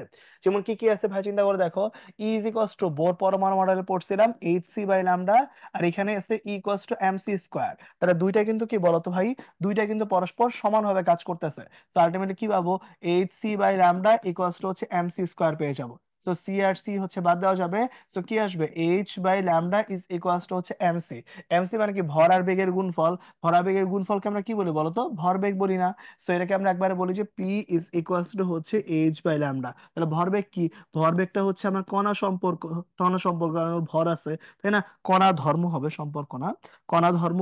আর ইজ ইকুয়ালস টু কি বলতো, ইজ ইকুয়ালস টু হচ্ছে এইচ, আর এটা হচ্ছে তরঙ্গ ধর্ম। এই যে জাস্ট ভ্যালুটা বসায় দাও, তাহলে কাজটা হয়ে যাবে, কণা ধর্ম আর তরঙ্গ ধর্ম। ক্লিয়ার এ পর্যন্ত? কারো অসুবিধা আছে? নাই। ওকে, চলো তাহলে আমরা 17টা কোশ্চেন করে ফেলছি, পরেরটা কোশ্চেনের মধ্যে চলে যাব। বিভিন্ন গতি ও রাশির মধ্যে আমরা অলরেডি অনেক কিছু পড়ে আসছি। এই কোশ্চেনটা অলরেডি আমরা একবার করে ফেলছিলাম, না না করিনি, এখন করবো, চলো। এটা অলরেডি একটু আগে সূত্র বলে দিয়ে আসছিলাম, যে আর এন এর সূত্র কি বলছিলাম, আর এন এর সূত্র হচ্ছে ভাইয়া 0.53, ও গতিবেগ বলছে, গতিবেগ বলছে, সো ভিএন এর সূত্রটা বসবে আর কি। সো ভিএন এর সূত্রটা কত হবে, 2.18 × 10⁻⁶ এত কত, এতটুকু ভ্যালু বসাবো, তাই না। 10⁻⁶ ইন্টু বাকিটা বসাই দিব, ঠিক আছে। এখন খেয়াল করে দেখো এখানে কি, Z/n নিয়ে কাজ করতেছিলাম, Z/n। তাহলে জেড মানে কি ছিল, মানে ছিল আমার পারমাণবিক সংখ্যা, আর এন মানে কি ছিল, শেল নাম্বার। তো চলো এবার উপরের কোশ্চেনটাই আসি। সোডিয়াম যেহেতু এর 11তম ইলেকট্রন, তার মানে কি 11তম ইলেকট্রনটার গতিবেগ বের করতে বলছে। এখন খুব ক্লিয়ার যদি আমার কথা একটু বুঝো, প্রথম কথা হচ্ছে সোডিয়াম যেটা আছে, এই সোডিয়ামের মধ্যে কিন্তু আমার কি আছে, মোট প্রোটন সংখ্যা যেটা আছে, প্রোটন নাম্বার কিন্তু আমার 11। সো যেহেতু প্রোটন 11, সো জেড এর ভ্যালু কিন্তু 11 হবে। এবার ওর 11তম ইলেকট্রনটা আছে কোথায়, যদি একটু তোমরা একটু বিন্যাসটা করো, তাহলে তুমি কি পাবা, 281। তাহলে কি ওর 11 নম্বর ইলেকট্রনটা কি থার্ড শেলে আছে না, থার্ড শেলে আছে। সো ওটা কিন্তু এন এর ভ্যালু 3 বসবে। ঠিক আছে। তো এবার সুন্দর করে ভ্যালুটা বসাই দিই চলো। তো এটা কি 2.18 10 to the power 6 করে ফেলবা, এটা হচ্ছে 11/3। ভ্যালু বসায় দাও, তাহলে এই কাজটা কিন্তু শেষ। ঠিক আছে। কারো কি অসুবিধা আছে ভাই বলো তো? কার অসুবিধা আছে? নাই। তো এখন এটা যখন তুমি করবা তাহলে বুঝতেই পারতেছো ভাই এটা কিন্তু কি, যদি এটা 12 ধরে সলভ করতে 3 4 12 এর মতো না। সো অলমোস্ট 4 গুণ করে দাও, তাহলে 4 দুগুণে 8। সো 8 এর যে অ্যান্সারটা হবে সেটা হয়ে যাবে আমার অ্যান্সার আর কি। ঠিক আছে। জাস্ট ক্যালকুলেটর বসাই দিলেও হবে। বা কারো যদি কষ্ট লাগে তাহলে তুমি এটাকে 12 ধরে, কি 12 ধরে 3 4 12 আসবে। সো পুরো 2 কে 8 দ্বারা গুণ করলে কত হয়? 8 পয়েন্ট সামথিং। সো যে অপশনটা 8 এর কাছাকাছি আসবে ওটা আমার অ্যান্সার বসাই দিবা আর কি। সো এইটার কাছাকাছি অ্যান্সার কোনটা আছে, যে এইটা, এটাই অ্যান্সার হয়ে যাবে, শেষ। ঠিক আছে। চলো এই পর্যন্ত করে ফেললাম। তাহলে এবার পরেরটার মধ্যে কি আছে, বইটার একটা কোয়েশ্চেন আছে এখানে, যে কতটি হাইড্রোজেন পরমাণু পাশাপাশি সাজালে 1 মিটার হবে। এখন যেখানে বলা আছে যে একটি হাইড্রোজেন পরমাণুর ব্যাসার্ধ হচ্ছে এত, কিন্তু একটু চিন্তা করে দেখো তো, যখন তুমি পাশাপাশি বসাচ্ছ, এরকম এরকম করে পাশাপাশি বসাচ্ছ, তখন যখন জায়গাটা যখন মাপবা পাশাপাশি বসাইলে, তখন তোমার কি ব্যাস সহ কাউন্ট করতে হবে না? তোমার বেসিক্যালি কি ব্যাসটা লাগবে না? চিন্তা করে দেখো তো, এই এই ভ্যালুগুলো তো যোগ করতে হবে তোমার, তাই না? এই ভ্যালুগুলো যোগ করতে হবে। তো তোমার কিন্তু ব্যাসের ভ্যালু লাগবে, তাই না? ব্যাসের ভ্যালু লাগবে। তো ব্যাসার্ধ যদি আমার কি হয় 0.53 হয়, তাহলে আমাকে বলো তো এই পুরাটা যে ব্যাসটা আছে সে ব্যাসটা কত হবে? সে ব্যাসটা হবে 0.53 ইন্টু কত, 2। ঠিক আছে। কারণ পাশাপাশি যখন তুমি কাজ করতেছো, তখন কিন্তু পুরা পরমাণুটা জায়গা দখল করতেছে তার ব্যাসের সমান, তাই না? ব্যাসের সমান জায়গা দখল করতেছে। তো এরকম হচ্ছে। কারো কোনো অসুবিধা আছে ভাই? ক্লিয়ার? ওকে। ওকে ঠিক আছে। তাহলে এবার কি হইতেছে, তাহলে পাশাপাশি যখন তুমি পরমাণুগুলোকে বসাচ্ছ খুব ক্লিয়ারলি বুঝো, তাহলে একটা পরমাণু যখন আছে, একটা পরমাণু যখন পাশাপাশি সাজাচ্ছ, তখন সে কি, সে হচ্ছে আমার 0.53 ইন্টু কত, এত অ্যাংস্ট্রম এই পর্যন্ত দূরত্ব সে দখল করতেছে, তাই না? আচ্ছা উল্টা লিখবো, তাই না? উল্টা লিখবো কারণ কতগুলো পরমাণু চাইছে। আচ্ছা, এত ইন্টু কত, 10 to the power কত, -10, এত মিটার লিখবো। এত মিটার জায়গা দখল করতে একেবারে, জায়গা দখল করতে পারে হচ্ছে একটা পরমাণু, একটা সিঙ্গেল পরমাণু পারে এই পরিমাণ জায়গা দখল করতে। তা তোমার বের করতে হবে 1 মিটারের জন্য। তাহলে 1 মিটার জায়গা দখল করতে পারলে কি করতে হবে, তোমাকে পুরো জিনিসটা বের করতে হবে। তাহলে এতর মধ্যে আছে এত, তাহলে একের মধ্যে কত হবে তো বের করে ফেলো। তাহলে এক, এটা কত, 0.53 into 10 to the power -10 into হচ্ছে 2। এই ভ্যালুটা আছে, ভ্যালু বসায় দাও, যা আসবে তাই অ্যান্সার আর কি। ঠিক আছে। যা আসবে তাই অ্যান্সার। ওকে। করে দেখো এটা কত আসে। 1 ডিভাইড বাই হচ্ছে 0.53 into 2 into 10 to the power -10। Value বসায় দাও, অ্যান্সার আসবে হচ্ছে 9.43। এই অ্যান্সারটা আসবে 9.43, 10 to the power কত, 9। এটা আসবে অ্যান্সার। এই অ্যান্সারটা কি অপশনের মধ্যে আছে আসলে? নাই, তাহলে অ্যান্সার হবে নান। ঠিক আছে, এটা অ্যান্সার হবে নান। ওকে। এই আর কি অবস্থা, পারবো সবাই? কার অসুবিধা আছে? কার অসুবিধা হলে বইলো, কারণ আজকে আর কি বুঝবা, তাই না? ইজিলি ইজিলি বলতে পারবা, গুড। ঠিক আছে। ওকে। নাইস নাইস নাইস, ঠিক আছে। সুন্দর অ্যান্সার দিচ্ছ সবাই। ঠিক আছে, আমি আজকে নাম বলতেছি না, হ্যাঁ। যারা যারা অ্যান্সার দিচ্ছ সবাইকে অনেক থ্যাংক ইউ। ঠিক আছে। ভালো অ্যান্সার দিচ্ছ। ঠিক আছে, হলো। এবার তাহলে চলো পরেরটা করে ফেলি আমরা। একটি ইলেকট্রিক বাল্ব নিয়ে কাজ করতেছি, ইলেকট্রিক বাল্ব। বাল্ব নিয়ে কাজ করার পরে বিকিরণ করলাম আমরা, যার ফলে কি তরঙ্গ দৈর্ঘ্য পাওয়া গেছে এত। তাহলে হচ্ছে কত শক্তি নিয়ে কাজ করতেছে, খুব ভালো কথা। তো আমরা এখানে একবারে কাজটা করে ফেলবো। ঠিক আছে, চলো কাজটা করে ফেলি। চলো এবার এই পার্টটুকুতে যখন কাজটা করতেছো, তখন একটু খেয়াল করো যদি, তাহলে এখন E = hc/λ বসালে কি কাজটা শেষ না? এটা কিন্তু নর্মাল একটা ম্যাথ, তাই না? এইচ এর ভ্যালু দেওয়া আছে, ল্যামডা ভ্যালু দেওয়া আছে, সবই দেওয়া আছে। এইচ এর ভ্যালু কত, 6.626 ×10⁻³ এত বসে, ইন্টু ল্যাম এখানের মধ্যে সি এর ভ্যালু আমরা কি জানি, সি এর ভ্যালু হচ্ছে টেন কত, আলোর বেগ তো এটা, তাহলে এটা কি 10⁸ বসবে। আর লাস্টেটা কি বসবে, ল্যামডা, ল্যামডা ভ্যালুটা দেওয়া আছে এটা দেওয়া আছে ন্যানোমিটারে। একে সুন্দর করে 10⁻ কত, -9 দিয়ে ভাগ করবা, তাহলে কিন্তু সে কিছু চলে আসবে, মিটারে চলে আসবে। সুন্দর করে ভ্যালুটা বসায় দাও, তাইলে কিন্তু কাজটা শেষ। ঠিক আছে। মোস্ট লাইকলি এটা তোমরা ক্যালকুলেটারে বসায় দেখো। মোস্ট লাইকলি ক্যালকুলেটার বসালে কত আসবে এটা, 3.37 ইন্টু 10⁻⁹ এত 19 এত জুল চলে আসবে। সবাই একটু দেখো তো অ্যান্সার কি মিলছে কিনা। অ্যান্সার আমাকে একটু একটু চ্যাট বক্সে সহমত বলে ফেলো ভাইয়া। ঠিক আছে। একটু সহমত বলে ফেলো, দেখো অ্যান্সার মিলছে কিনা। ঠিক আছে।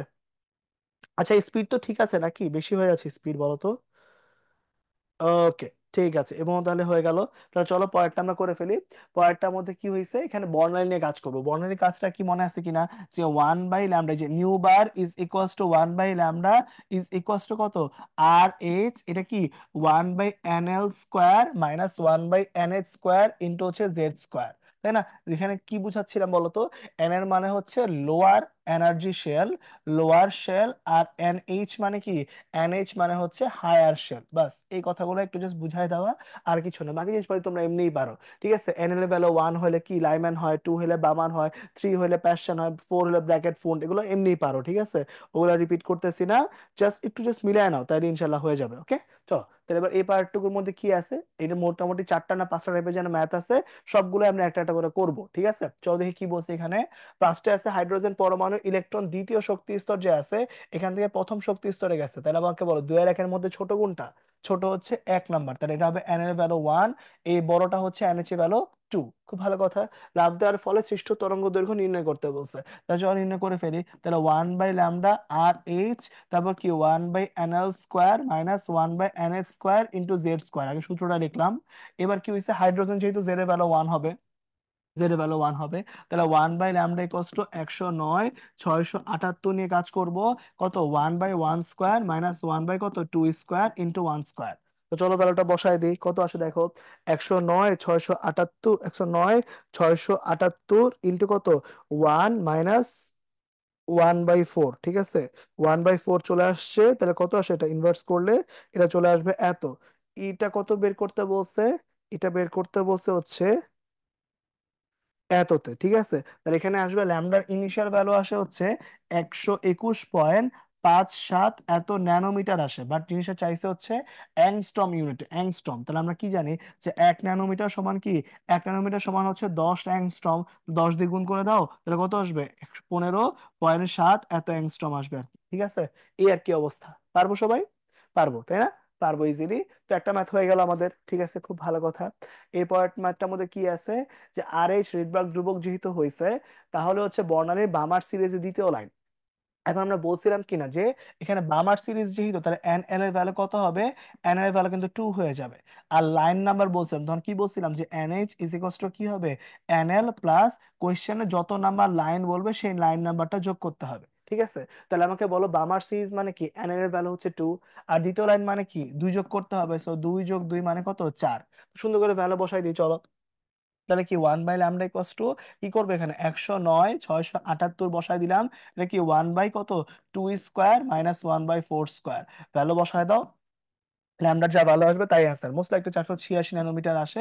তোমরা বাসায় করে দেখো আর কি। ঠিক আছে, তোমরা বাসায় করে দেখো। ওকে, তাইলে চলবে, তাইলে চলবে। এই বন্ধ হয়ে গেল ইনশাল্লাহ। তাহলে চলো পরেরটা চলে যাই। হ্যাঁ, পরেরটা চলে যাই, চলো। তাহলে এই পরেরটার মধ্যে কি আছে একটু দেখি। ওকে, ঠিক আছে, তাহলে এই পর্যন্ত হয়ে গেল আমাদের। তাহলে এবার এই পরের পার্টটুকুর মধ্যে কি আছে, এটার মধ্যে আছে যে এবার হাইড্রোজেন পরমাণুর ক্ষেত্রে আমাকে বলছে প্যাস্টেন সিরিজের এইচ আলফা। আচ্ছা বাই দা ওয়ে, আমি বলি ছোট্ট একটা কথা, যে কোনো রেখার জন্য এইচ আলফা যেটা বোঝায় সেটা হচ্ছে, এটা হচ্ছে যে কোনো সিরিজের ফার্স্ট রেখা।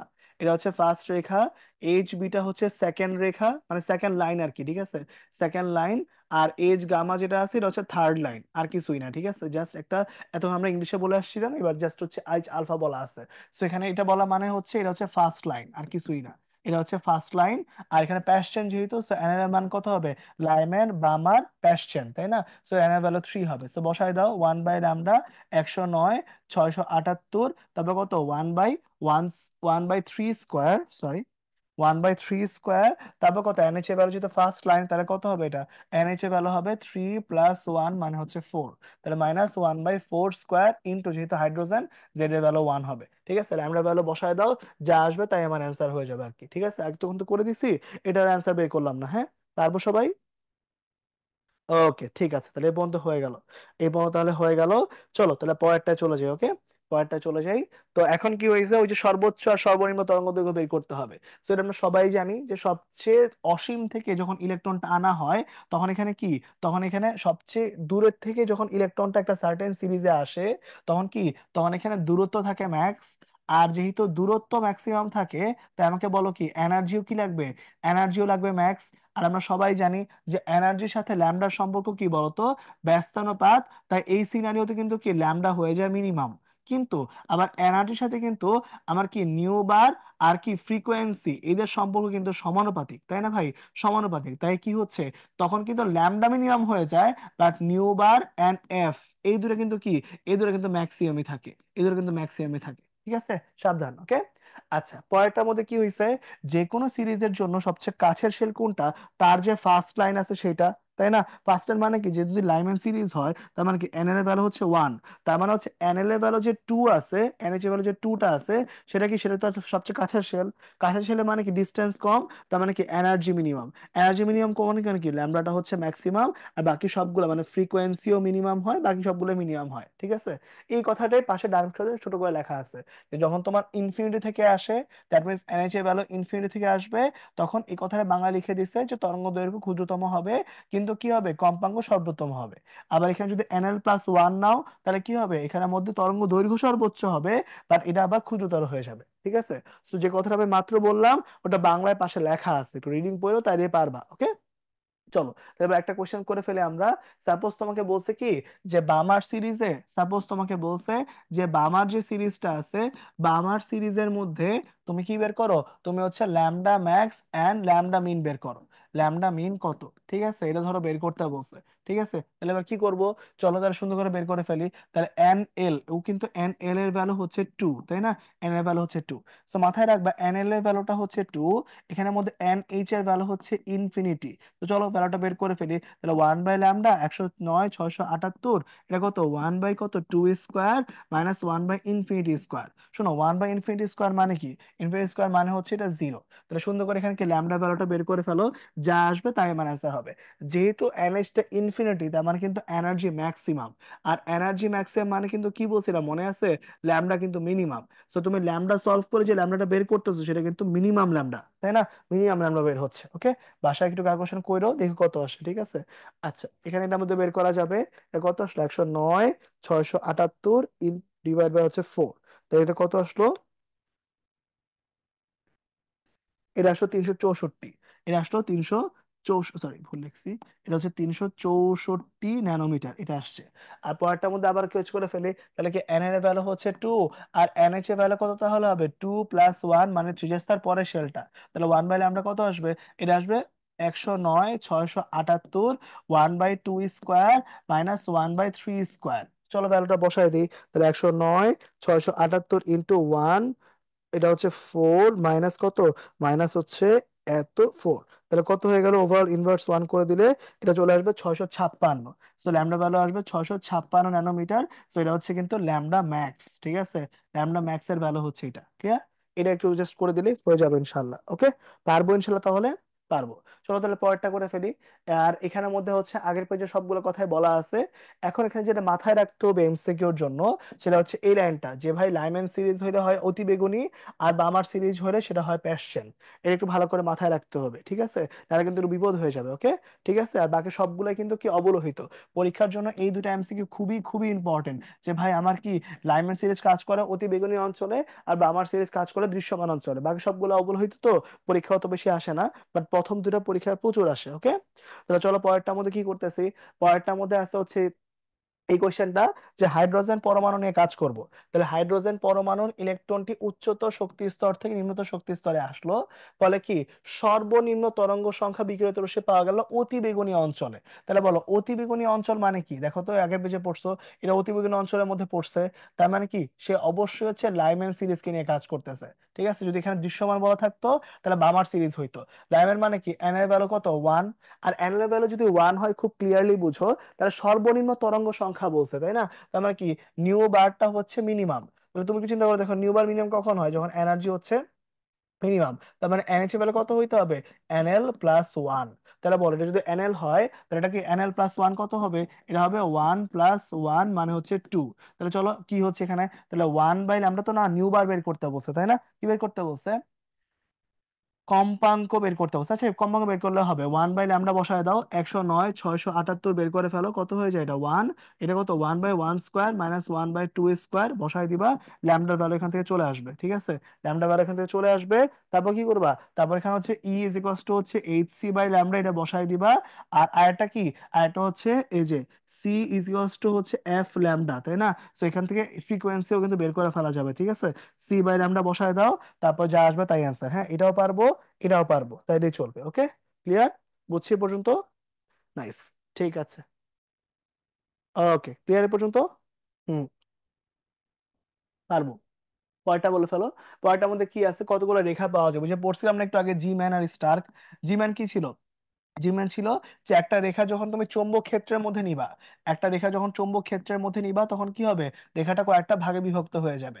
একই কথা পড়ছিলে স্টার্ক প্রভাবের জন্য, শুধুমাত্র প্রভাবটা কার মার জন্য ছিল বলো তো? তড়িৎ ক্ষেত্রের জন্য ছিল, তড়িৎ ক্ষেত্রে। তখন কি পড়ছিলা, যে এই একটা রেখা নিলাম, এই রেখাটা কয়েকটা ভাগে তড়িৎ ক্ষেত্রের জন্য বিভক্ত হয়ে যাবে, তখন এটা কি স্টার্ক প্রভাব হয়ে যাবে, তাই না? আর দুই ক্ষেত্রে বের করার সহজ শর্টকাট কি ছিল মনে করে দেখো, যে আমরা কি বলছিলাম, এটা কিন্তু হবে del N into del N plus one divide by হচ্ছে টু। ডেল এনটা কি? ডেল হচ্ছে আমার higher shell minus lower shell করলে যেটা পাওয়া যাবে সেটাকে আমরা ডেলেনটা বলি, ঠিক আছে? ডেলেনটা বলি। তো চলো ভ্যালুগুলো আমরা বসাই দিই এখানে মধ্যে। কি হইছে, একটা ইলেকট্রন 7 থেকে 1-এ গেছে, তাহলে বলো 7 আর 1 এদের মধ্যে ডিফারেন্স কত? ডিফারেন্স কিন্তু হচ্ছে 7 - 1 মানে হচ্ছে 6-এর। তো চলো এবার রেখা সংখ্যা বের করে ফেলবো। সূত্র কি বলছি, del N into del N plus one divide by হচ্ছে টু। তো চলো ভ্যালু বসাই দিই, কত হয় এটা? এটা হচ্ছে 6 × 6 + 1 মানে 7 ডিভাইড বাই টু। তাহলে কত আসবে এখানে? 3। 3 × 7 হচ্ছে 21। নাইস, হয়ে গেল। আর এখানে কি 34 থেকে 11 নিয়ে কাজ করতেছে, তাহলে ডেল এন এর ভ্যালুটা কত? এটা হচ্ছে 34 - 11, সো এটা হচ্ছে 23। ঠিক আছে, এটা হচ্ছে 23। এখন 23 মানে কি? 23 মানে হচ্ছে এন এর ভ্যালু বা রেখা সংখ্যা কত আসবে এটা? Del N into del N plus one divide by হচ্ছে টু। এ পর্যন্ত হয়ে গেল। তাহলে ডেল এন কত? ডেল এনটা হচ্ছে 23 × 24 ডিভাইড বাই টু, চলে আসছে 12। এবার যা আসবে তা তুমি বসাই দিও আর কি, ঠিক আছে? বসাই দিও, দেখবা কত আসে। হ্যাঁ, আমি তো আর মুখস্থ নাই, তোমরা একটু কইরো, বাসায় কইরা দেখো কত আসে, ওকে? তাইলেই হবে। ওকে, 23 × 12, সে কত হয় এটা? এটা 276 টাইপের কিছু একটা হয় আর কি, বাসায় কইরো। হ্যাঁ, 276 টাইপের কিছু একটা হয়, তোমার বাসায় কইরো। তো এই হচ্ছে আমার বর্ণালী রেখা সংখ্যা আর কি, ঠিক আছে? তো এই বোন আমরা করে ফেললাম, 25টা কোশ্চেন সলভ করা শেষ। আমাদের আর 10-15টা কোশ্চেন আছে, তাহলে ইনশাল্লাহ দ্রাব্যতা সহ চ্যাপ্টার শেষ হয়ে যাবে, তাই না? সুন্দর বললাম না, খুব ইজি ইজি কোশ্চেন, বাসায় একটু ঠান্ডা মাথায় করলে সবগুলাই মিলবে, ওকে? চলো, 1 গ্রাম পরমাণু হাইড্রোজেন এর একটা জিনিসপাতি আছে, এই বর্ণালীতে স্থানান্তরের ফলে যে ন্যূনতম শক্তি পাওয়া যায় তার ভ্যালুটা বের করতে বলছে, তাই না? তো এবার চলো কি হবে, এখানে যখন কাজটা করবা, খুব কি বলছে, হাইড্রোজেন 1 গ্রাম পরমাণু হাইড্রোজেনের দৃশ্যমান, ওকে? হাইড্রোজেন বর্ণালীর সৃষ্টি তৈরিতে যে ন্যূনতম শক্তি বিকিরণ হয় তা নির্ণয় করো। ন্যূনতম শক্তি বিকিরণ করতে বলছে 1 গ্রামের জন্য, 1 গ্রামের জন্য বের করতে বলছে, তাহলে equal to H C by lambda বসায় দাও, তাহলে তো কাজটা শেষ, তাই না? যে ন্যূনতম শক্তি বিকিরণ হয় 1 গ্রাম হাইড্রোজেন পরমাণু মানে 1 মোল, 1 মোল নিয়ে কাজ করতেছে, তাহলে 1s1, সো এন এর ভ্যালু 1 বসবে, তাই তো? এন এর ভ্যালু 1 বসলে তাহলে তো কাজটা হয়ে যাচ্ছে, ন্যূনতম শক্তি বলছে, সো মিনিমাম এনার্জি মানে কত? 2 নিয়ে কাজ করতে হবে। তাহলে দেখি ব্যাপারটা কি মিলে। ঠিক আছে, ব্যাপারটাকে মিলে। চলো তাহলে কি আসলো এটা দেখি, একটু করে দেখি, তাহলে বোঝা যাবে। তাহলে এখানে কি 1/λ, যদি আমরা 1s1, যেহেতু হাইড্রোজেনে কাজ করতেছে 1s1, সো এন এর ভ্যালু হলো 1, আর পরেরটা হলো 1 + 1 মানে হচ্ছে 2। তাহলে চলো কত আসে একটু দেখি। তাহলে কি আর এইচ 109 678 ইন্টু কত 1 স্কোয়ার মাইনাস কত 1/4, তাই না? তাহলে 4 ইনভার্স 1। তাহলে এটা কাজ করলাম, ইনভার্স 1 দিলাম, এটা চলে আসলো এটাতে, তাই তো? এটা চলে আসলো, তাহলে এটা কত 100। ওকে, কোন দিয়ে দিলাম, তাহলে এটা আসলো এত।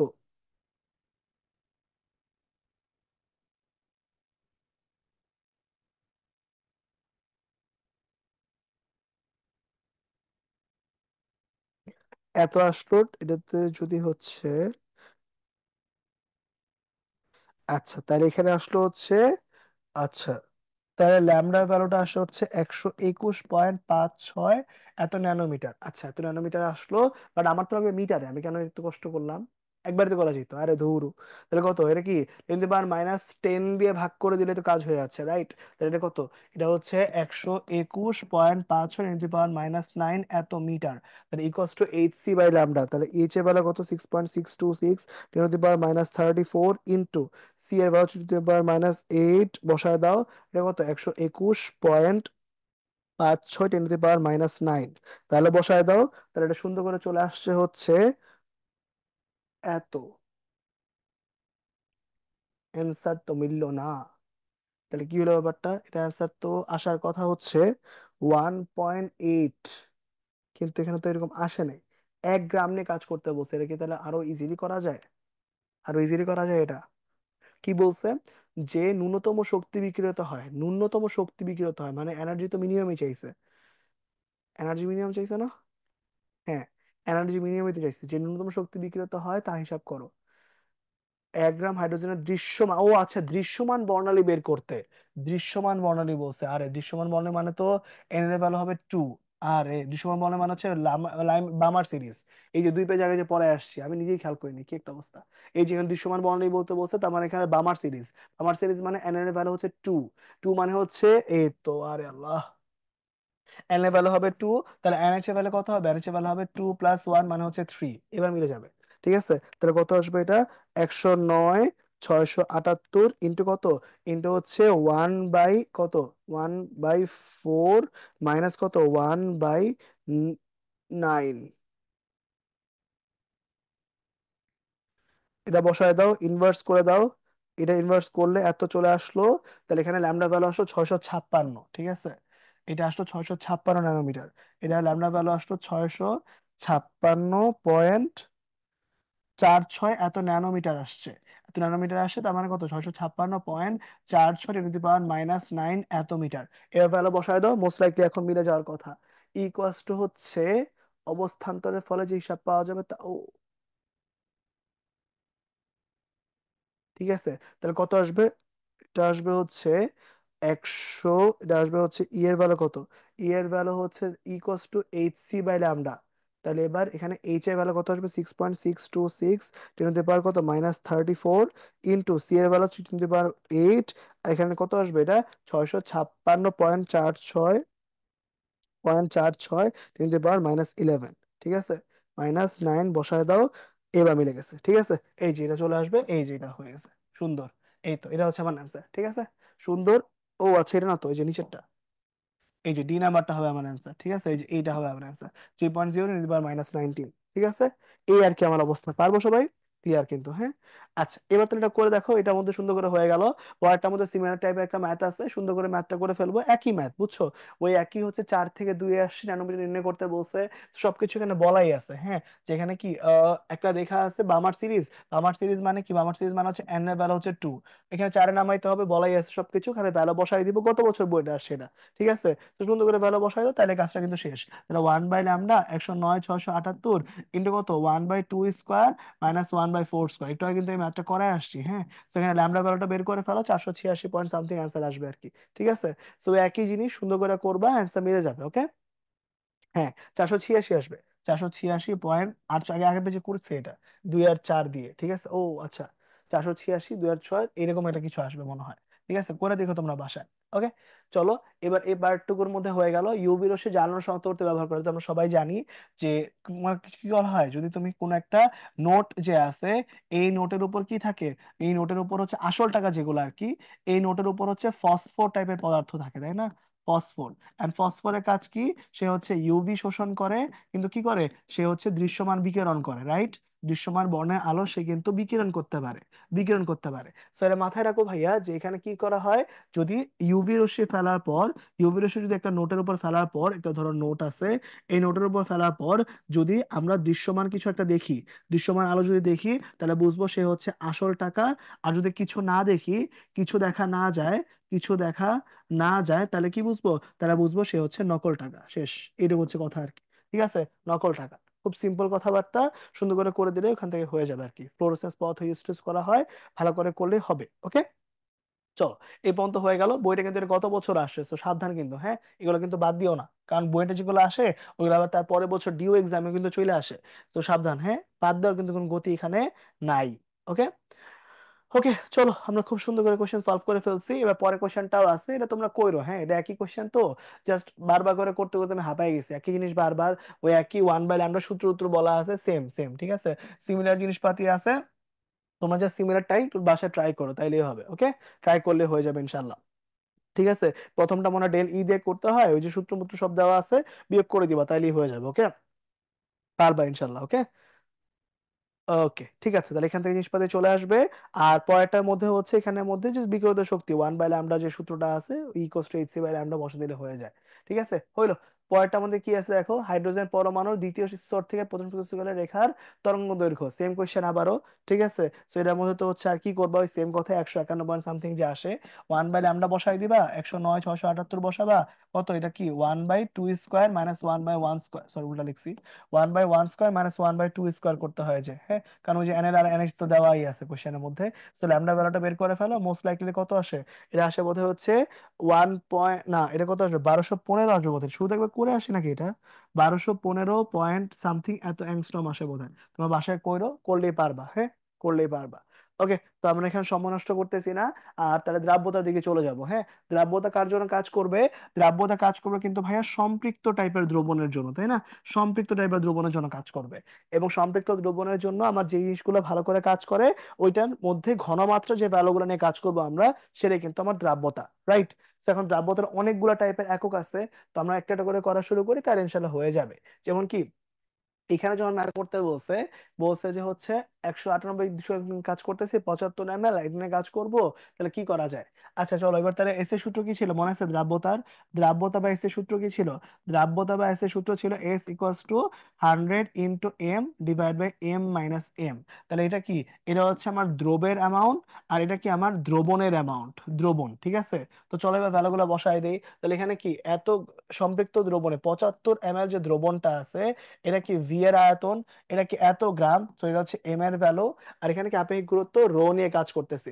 তো আমরা সবাই জানি যে দ্রবণ এর ঘনত্ব আর দ্রবণের আয়তন গুণ দিলে কি পাওয়া যাবে, দ্রবণের দ্রবণের ভর পাওয়া যাবে, তাই না। তো আমরা একবার কি লিখতে পারি, যে দ্রবণের যে ভর আছে, দ্রবণের যে ভর আছে, সে ভরটাই কষ্ট কি, ভরটাই কষ্ট হচ্ছে রো ইন্টু ভি, যে কোথা থেকে আসছে, রো কষ্ট M/V থেকে আসছে।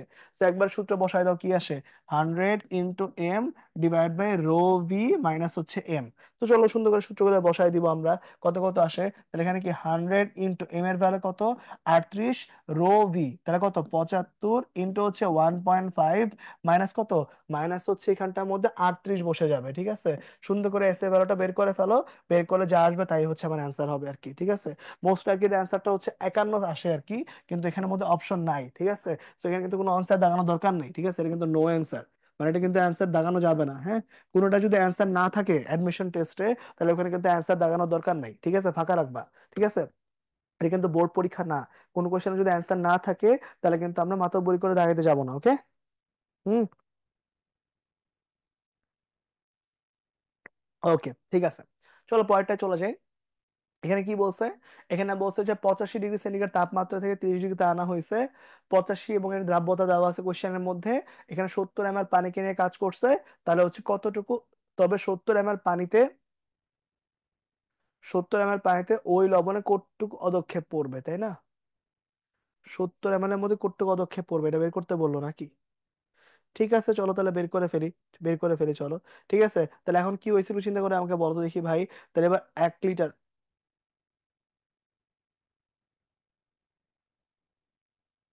ওকে, 100 গ্রাম নিয়ে কাজ করতেছি, তাহলে এখন 100 গ্রাম পার লিটারের মধ্যে কাজ করব, তবে 70 ml পানিতে প্রস্তুত ওই লবণের সম্পৃক্ত দ্রবণ যেটা আছে, ওই দ্রবণের মধ্যে কতটুক নিয়ে কাজ করতে হবে, রাইট। তো এখন চলো বেলাটা বসাই দিই, তাহলে দেখি কি আসে। তো এখন দেখো এই যে সূত্রটা আছে সেটা কি, ওই যে সরাসরি আমরা যখন এককগুলো নিয়ে কাজ করি, মনে আছে কিনা, যে আমাদের হচ্ছে কি ছিল, কি কি দেওয়া ছিল, ওই যে টেম্পারেচার যখন চেঞ্জ করব আমরা, টেম্পারেচার চেঞ্জ করলে যখন আপনাকে অদক্ষেপ বা অতিরিক্ত দ্রব্য যোগ করতে বলবে, ঠিক আছে, অদক্ষেপ বা অতিরিক্ত দ্রব্য যোগ করতে বলবে, তখন সরাসরি আমরা শর্টকাট বসাইতাম, মনে আছে কি ছিল শর্টকাটটা, ডেল এস ছিল ইন্টু ওয়াই ছিল, নিচে কি 100 প্লাস S1টা ছিল, রাইট। তো চলো এবার ডেল এসটা কি, ডেল এসটা হচ্ছে দুটো দ্রাব্যতার পার্থক্য। চলো দ্রাব্যতার দুটো পার্থক্য কত, এই যে 150 আর 85, তাই না, তো বিয়োগ করে দাও, 150 মাইনাস 85 ব্যাপারটা বসায় দাও। এরপর কি কটুক আয়তন নিয়ে কাজ করতেছি আমরা, 70, তো 70 ml এখানে বসায় দাও। আর নিচে কত আসবে, নিচে আসবে হচ্ছে ভাইয়া S1 কত, আমরা কি 85 থেকে গেছি হচ্ছে 30-এ, তাহলে 85-তে কত ছিল, এই যে 150 ছিল, সেখানে কত আসবে, 100 প্লাস হচ্ছে 150, ঠিক আছে। তো চলো ভ্যালুটা বসাই দিই, দেখি মিলে কিনা। হ্যাঁ, চলো কাজটা করে ফেলি। তো এখানে কত আসবে, 150 - 85 ইন্টু হচ্ছে 70 ডিভাইড বাই কত, 250, ঠিক আছে। ওকে, ভ্যালুটা বসায় দাও, এটা চলে আসছে এত, কিন্তু অ্যান্সার তো মিলে নাই, অ্যান্সার তো এরকম হওয়ার কথা না।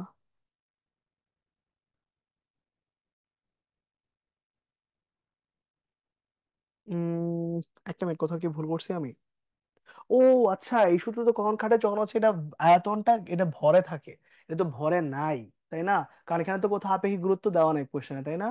আপেক্ষিক গুরুত্ব দেওয়া নাই। ও আচ্ছা আচ্ছা আচ্ছা, ঠিক আছে, আমি ভুল করছি, আমি একটু ঠিক করে দিচ্ছি এটা। এখানে হচ্ছে টেম্পারেচার চেঞ্জের সূত্রটা খাটে যখন দ্রবণের যে পরিমাণটা সেটা দেওয়া আছে আর কি, হ্যাঁ। কারণ দ্রবণের পরিমাণটা তো হচ্ছে ভরে দেওয়া নাই। তো আমরা নর্মালি করবো, এটা নর্মালি করতে গেলে আরো সহজ হবে আর কি, ঠিক আছে। ওই যে এটা কিছুই না, এরা হচ্ছে জাস্ট ভরের পরিমাণটা বের করতে হয়, ঠিক আছে। তো এখন কি, যে কোনো কিছু মোল নাম্বার যখন বের করি তখন কি আমরা কি করি, ভর ইজ ইকুয়ালস টু কত, S1 V1 টা ভ্যালুটা বসায় দিই, যে কোন পরিমাণ মোল নিয়ে কাজ করতেছি। তো চলো প্রথম ক্ষেত্রে যে পরিমাণটা আছে, তাহলে কি 150 আছে, তাই না? এই 150 গ্রামের মধ্যে কি আছে, 100-র মধ্যে আছে 150, তাহলে এখানে কতটুকু নিয়ে কাজ করব। তো আমার এখানে কি S1 এর ভ্যালু দেওয়া আছে 150, V1 এর ভ্যালু কত দেওয়া আছে 70। তো এটাকে হচ্ছে আবার আমার 100 দিয়ে ভাগ করে দিতে হবে, কারণ 100 পার্সপেক্টিভে বের করতেছি। এটা কিছু না, জাস্ট ছোটবেলা ঐকিক নিয়ম, বুঝছো? যে আমার 100-র মধ্যে আছে 150, তাহলে 70 ml এর মধ্যে কতটুকু আছে, আর কিছুই না। একই কথা W2 এর জন্য সত্য হবে, যে আবারও কি ওই সেম S2V2 নিয়ে কাজ করব। তাহলে কি করবো বলতো, S2 এর ভ্যালু কত, S2 এর ভ্যালু হচ্ছে কি 85, ইন্টু কত বলতো, ইন্টু হচ্ছে আবারও সেম, আবারও কি 70 ভাগ হচ্ছে 100। কারণ কি মানে 150, সরি, 100-র মধ্যে ছিল 85, 70-এর মধ্যে কত, এই আর কি, আর কিছুই না। ঠিক আছে। এবার তুমি যখন অদক্ষেপটা বের করবা তখন ব্যাপারটা কি, ব্যাপারটা হচ্ছে এই দুইটার গুণফলের বিয়োগফল করে দিলেই হয়ে যাবে। তাহলে W1 W2 এর মধ্যে যেটা বড় আসে আর কি, হ্যাঁ, ওটা বিয়োগ করে দাও, W1 - W2, তাহলে এখানে করলে আসবে 105, আর এখানে কত আসবে, এখানে করলে আসবে হচ্ছে, মানে একটা কাটার মুখোমুখি করা যায়, ঠিক আছে, এটা এটা বাদ দিয়ে দাও, তো 105 চলে আসে। এখানে একটা কাটাকাটি করলাম, তাহলে হচ্ছে 0.7, 85 × 0.7 কত, 85 × 0.7 মানে হচ্ছে 59.5। তো বিয়োগ করে দাও, বিয়োগ করে দিলে কত হয়, এটা দেখলে বোঝা যাচ্ছে 45.5 আসবে। এটা 45.5 আসবে বিয়োগফল, ঠিক আছে। অ্যান্সার হবে 45.5, এই যে এটা অ্যান্সার হবে। ঠিক আছে, এটা কিছু না, ছোটবেলা ঐকিক নিয়ম করতে না, ওই ঐকিক নিয়মটাই, যে ভাই 100-র মধ্যে আছে 150, আমি একটু ভেঙে লিখে দিই যদি ভালো কারো কোনো কষ্ট হয়, যে আমার 100-র মধ্যে কটুক আছে, 100-র মধ্যে আছে 150, তাহলে একের মধ্যে কটুক আছে 150 ভাগ হচ্ছে 100, তাহলে 70-এর মধ্যে কত আছে, 70-এর মধ্যে আছে 150 গুণ 70 ভাগ হচ্ছে 100, এই আর কি ব্যাপারটা, ঠিক আছে। এই ব্যাপারটা একটু জাস্ট আমরা সূত্র মতো একবারে লিখছি আর কি, 70-এর মানে ভর কত, আর ইয়াতে ভর কত, ঠিক আছে। হুম। ওকে, ঠিক আছে, চলো এটা করে ফেললাম আমরা, তাহলে পরেরটা, এখানে আমাদের কাজ করতেছো, এটা অবশ্যই হচ্ছে শর্টকাটে খাটবে, কেন শর্টকাটে খাটবে, কারণ এখানে কিন্তু ভর যেটা দেওয়া আছে, এই যে দ্রবণের ভর, এটা কিন্তু গ্রামে দেওয়া আছে, এটা শর্টকাটে করা যাবে, ঠিক আছে। তাহলে চলো শর্টকাট সূত্র করি, তাহলে টেম্পারেচার চেঞ্জ করব, অদক্ষেপে সরাসরি শর্টকাটটা মেরে দিব, খুব ভালো লাগতেছে। কত হবে বলতো, অদক্ষেপ বা অতিরিক্ত দ্রব্য, এখানে অতিরিক্ত দ্রব্য বলছে, তাহলে এখানে অতিরিক্ত যে দ্রব্য আছে সেটা যোগ করব, অতিরিক্ত দ্রব্যের অ্যামাউন্টটা কত হবে, এই অ্যামাউন্টটা হবে del S into Y divide by 100 plus S1, এটা হবে, তাই না? তো চলো ভ্যালুটা বসাই, ডেল এস এর ভ্যালু কত দেখো, 50 আর 90, সো 90 মাইনাস 50, এই যে উপর থেকে নিচ্ছি এটা। তারপরটা কি, তারপরটা হচ্ছে এখানটার মধ্যে কি, এখানের মধ্যে হচ্ছে ওয়াই এর ভ্যালু কত দ্রবণ আছে বলো তো, 50 আছে, তো 50 দ্রবণ বসাই দিব। আর নিচে কি, নিচে হচ্ছে ভাইয়া যেই টেম্পারেচারে কাজ শুরু হয়েছিল, 30 থেকে 50-এ নিচে, তো 30-এ কাজ শুরু হয়েছে, 30-এ কাজ শুরু হয়েছে, তার 30-এর মধ্যে দ্রাব্যতা কত, এই যে 50, ফের আসবে 100 প্লাস হচ্ছে 50 আসবে। তো ভ্যালুটা বসাই দিই, চলো কত আসে, 40 ইন্টু 50 ভাগ হচ্ছে 150। তো সুন্দর করে কাটাকাটি করে দাও, এটা কত আসবে 3, তাহলে অ্যান্সার আসবে হচ্ছে কত, 13.33, 13.33 অপশনে আছে, হ্যাঁ এই যে 13.33, ইয়েস মিলছে। ঠিক আছে, এটা হচ্ছে 13.33 এত গ্রাম। কারো অসুবিধা আছে, বুঝছি এ পর্যন্ত? ওকে, ঠিক আছে, তাহলে পরেরটা একটু তোমরা করে ফেলো, হ্যাঁ, পরেরটা আর একটু সহজ, বাট এখানে হচ্ছে একটু দ্রাব্যতারও হেল্প লাগবে, ঠিক আছে। দ্রাব্যতা বলতে কি, এখানে আপেক্ষিক গুরুত্ব একটু হেল্প লাগবে, একই সূত্র, হ্যাঁ, টেম্পারেচার মানে সূত্রে কিন্তু কোনো পার্থক্য নাই। এখানেও কি অদক্ষেপের পরিমাণ ইজ ইকুয়ালস টু, সরাসরি বসাবা, অদক্ষেপ ইকুয়ালস টু কত হয় বলতো, del S into Y divide by হচ্ছে 100 প্লাস S1টা হয়ে যাবে। তাহলে অদক্ষেপের পরিমাণ কত বলছে, 11.5, ভ্যালু বসায় দাও। ডেল এস এর পরিমাণ কত, ডেল এস এর পরিমাণটা হচ্ছে দুইটা দ্রাব্যতার পার্থক্য, তাই না? তাহলে এই দ্রাব্যতার এক্স ধরে নাও, এটা তো 45.5 ছিলই, তাহলে ডিফারেন্স আসবে কত, 45.5 মাইনাস এক্স ইন্টু ওয়াই এর পরিমাণ কত, ওয়াই হচ্ছে যে পরিমাণ ভর দেওয়া হয়েছে। তাহলে কি, এখানে আমার ভর আয়তন দেওয়া আছে, আপেক্ষিক গুরুত্ব দেওয়া আছে, তাহলে ভরের পরিমাণ কত হবে, তাহলে ভরের পরিমাণ হবে রো ইন্টু ভি, রো এর ভ্যালু কত, 0.95, ভি এর ভ্যালু কত, ভি এর ভ্যালু হচ্ছে 250, তার মানে এখানে এটা বসানো যাবে, এটা হচ্ছে 0.95 ইন্টু কত, ইন্টু হচ্ছে 250। খুব ভালো কথা। 100 + S1, তাহলে 100 নিলাম, আর S1 এর ভ্যালু তো 45.5 দেওয়াই আছে। তো সুন্দর করে ভ্যালু গুলো বসাই দাও, সবগুলো ভ্যালু জানি, শুধু এক্স আননোন। এক্স এর ভ্যালু বসাই দাও, মনে হয় 38 পয়েন্ট সামথিং আসে এটা, ঠিক আছে। এটা মোস্ট লাইকলি 38.45 এত আসে। ভ্যালু বসাই দাও, কাজ শেষ। ঠিক আছে, ক্লিয়ার পর্যন্ত? বুঝছি। ওকে, সুন্দর। তাহলে আমাদের এই পর্যন্ত তাপমাত্রা ম্যাথ গুলো হয়ে গেল। এবার আমরা যাবতীয় গুণফল বলবো, এটা আরো সহজ, তাই না? তো জাস্ট একবারে বলে দিই, তোমার সবার মনে আছে কিনা, যে যদি আমার এ এক্স আর বি ওয়াইটা থাকে, তাহলে কে এস পি বের করবো কেমনে? কে এস পি বের করবো হচ্ছে আমার কি, এই যে এক্স আছে, তাহলে এক্স এর উপর এক্স বসবে, ওয়াই এর উপর ওয়াই বসবে, আর এক্স এর উপর এক্স প্লাস ওয়াই যোগ হয়ে যাবে, তাই না? ক্যাটায়নের সংখ্যা, অ্যানায়নের সংখ্যা, ওগুলো নিজেদের উপর পাওয়ার, আর এস এর উপর কি এক্স প্লাস ওয়াই যোগ হয়ে যায়। যেমন খেয়াল করে দেখো, তুমি সাপোজ হচ্ছে কাজ করতেছো ক্যালসিয়াম হাইড্রোক্সাইড কে নিয়ে, তাহলে আমাকে বলো কি হবে, এটা ওয়ান, এটা হচ্ছে টু, তাহলে কেএসপি কত হবে? ওয়ান এর উপর ওয়ান, টু এর উপর স্কোয়ার, ওয়ান এর উপর ওয়ান প্লাস টু, তাহলে কত আসবে আনসার? 4s cube. তাহলে এখানের মধ্যে কি হচ্ছে, CA3PO4 হোল টু নিয়ে কাজ করতেছে, তাহলে কি তিন, এটা হচ্ছে দুই, তাহলে কেএসপি ভ্যালু কত? কেএসপি ভ্যালু হচ্ছে তিনের উপর তিন, দুইয়ের উপর দুই, এস এর উপর দুই প্লাস তিন। তাহলে ব্যাপারটা কত? ব্যাপারটা হচ্ছে 108s⁵ জাস্ট বলে দেওয়া, হ্যাঁ, কারণ পরের পেজ থেকে ম্যাথ করাবো তো, জাস্ট এখানে একটা বলে নেওয়া আর কি। পরের পেজে কি আছে? অ্যালুমিনিয়াম হাইড্রোক্সাইড, তাহলে দ্রাব্যতার গুণফল দাও, দ্রাব্যতা বের করো, তাহলে একবার বের করে চলো। কেএসপি, বলো কি এখানে অ্যালুমিনিয়াম কয়টা আছে? একটা, তাহলে ওয়ান এর উপর ওয়ান। এটা কয়টা আছে? তিনটা, তাহলে কত? থ্রি এর উপর থ্রি, এস এর উপর ওয়ান প্লাস থ্রি। শেষ পর্যন্ত কত পাবো আমরা? 27s⁴ ইজ ইকুয়াস টু কত? ইকুয়াস টু হচ্ছে 3.7 10⁻⁻15। ওকে, তাহলে সুন্দর করে এস এর ভ্যালুটা বের করে ফেলি। তাহলে কত হয় এটা? এটা কত? এটা হচ্ছে 3.7 10⁻⁻15 ডিভাইড বাই কত? 27 ডিভাইড কত? টু দি পাওয়ার 1/4, 1.08 × 10⁻⁻4 এটা চলে আসবে, হ্যাঁ। এটা হলো এস এর ভ্যালু। তারপর কি আসবে? আমি হচ্ছে দ্রাব্যতা কত, এটা তো চাইছিল, ঠিক আছে। তাহলে এবার অ্যান্সার কত নাম্বারটা হয়ে গেল? 10⁻⁻4, এই যে এইটা আনসার, তাই না? এই যে এইটা আমার অ্যান্সার হয়ে যাবে। ক্লিয়ার? কার কোনো অসুবিধা আছে ভাই? পারবো? ওকে, সি নাম্বারটা, তাই না? সি নাম্বারটা মিলছে সবার সাথে। তাহলে এবার পরেরটা অ্যান্সার তোমরা একটু বলে ফেলো ভাইয়া, যে কি আছে এবার? কপার হাইড্রোক্সাইডের দ্রাব্যতার গুণাঙ্ক দেওয়া আছে, তাপমাত্রা দেওয়া আছে, গ্রাম পার লিটার বের করতে বলছে, ঠিক আছে। তো এখানের মধ্যে সুন্দর করে দ্রাব্যতার গুণাঙ্ক আর গুণফল সেম কথা, হ্যাঁ। তো এখানে কি ওয়ান আর এটা হচ্ছে টু, ওয়ান আর এটা হচ্ছে টু, তাহলে একবার লিখে ফেলে চলো, কেএসপি কত আসবে?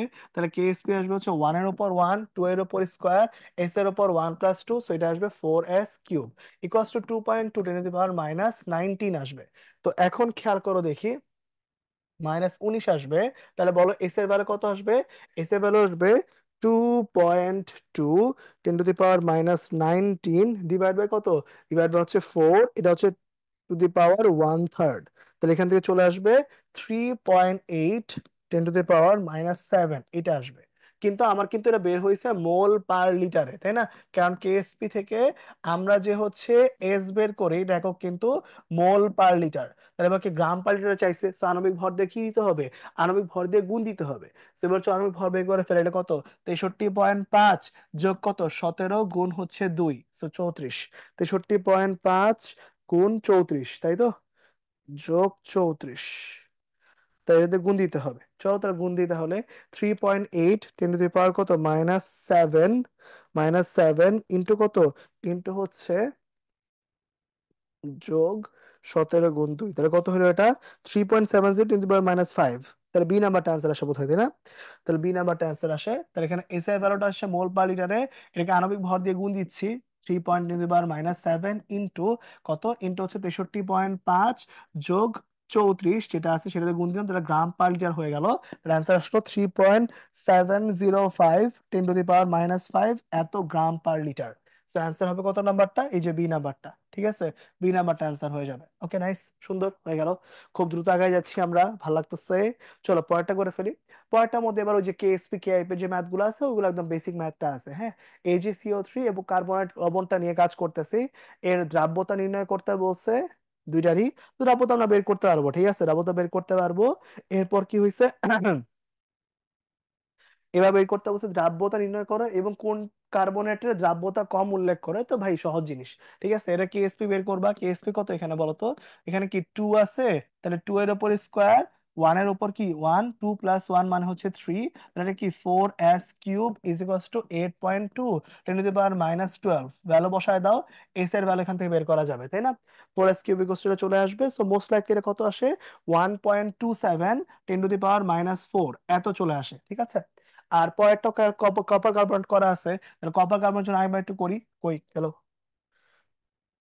কপার কার্বন জন্য আরেকবার একটু করি, এই যেখানে করে ফেলি। কপার কার্বন জন্য কত আসবে এটা বলো তো?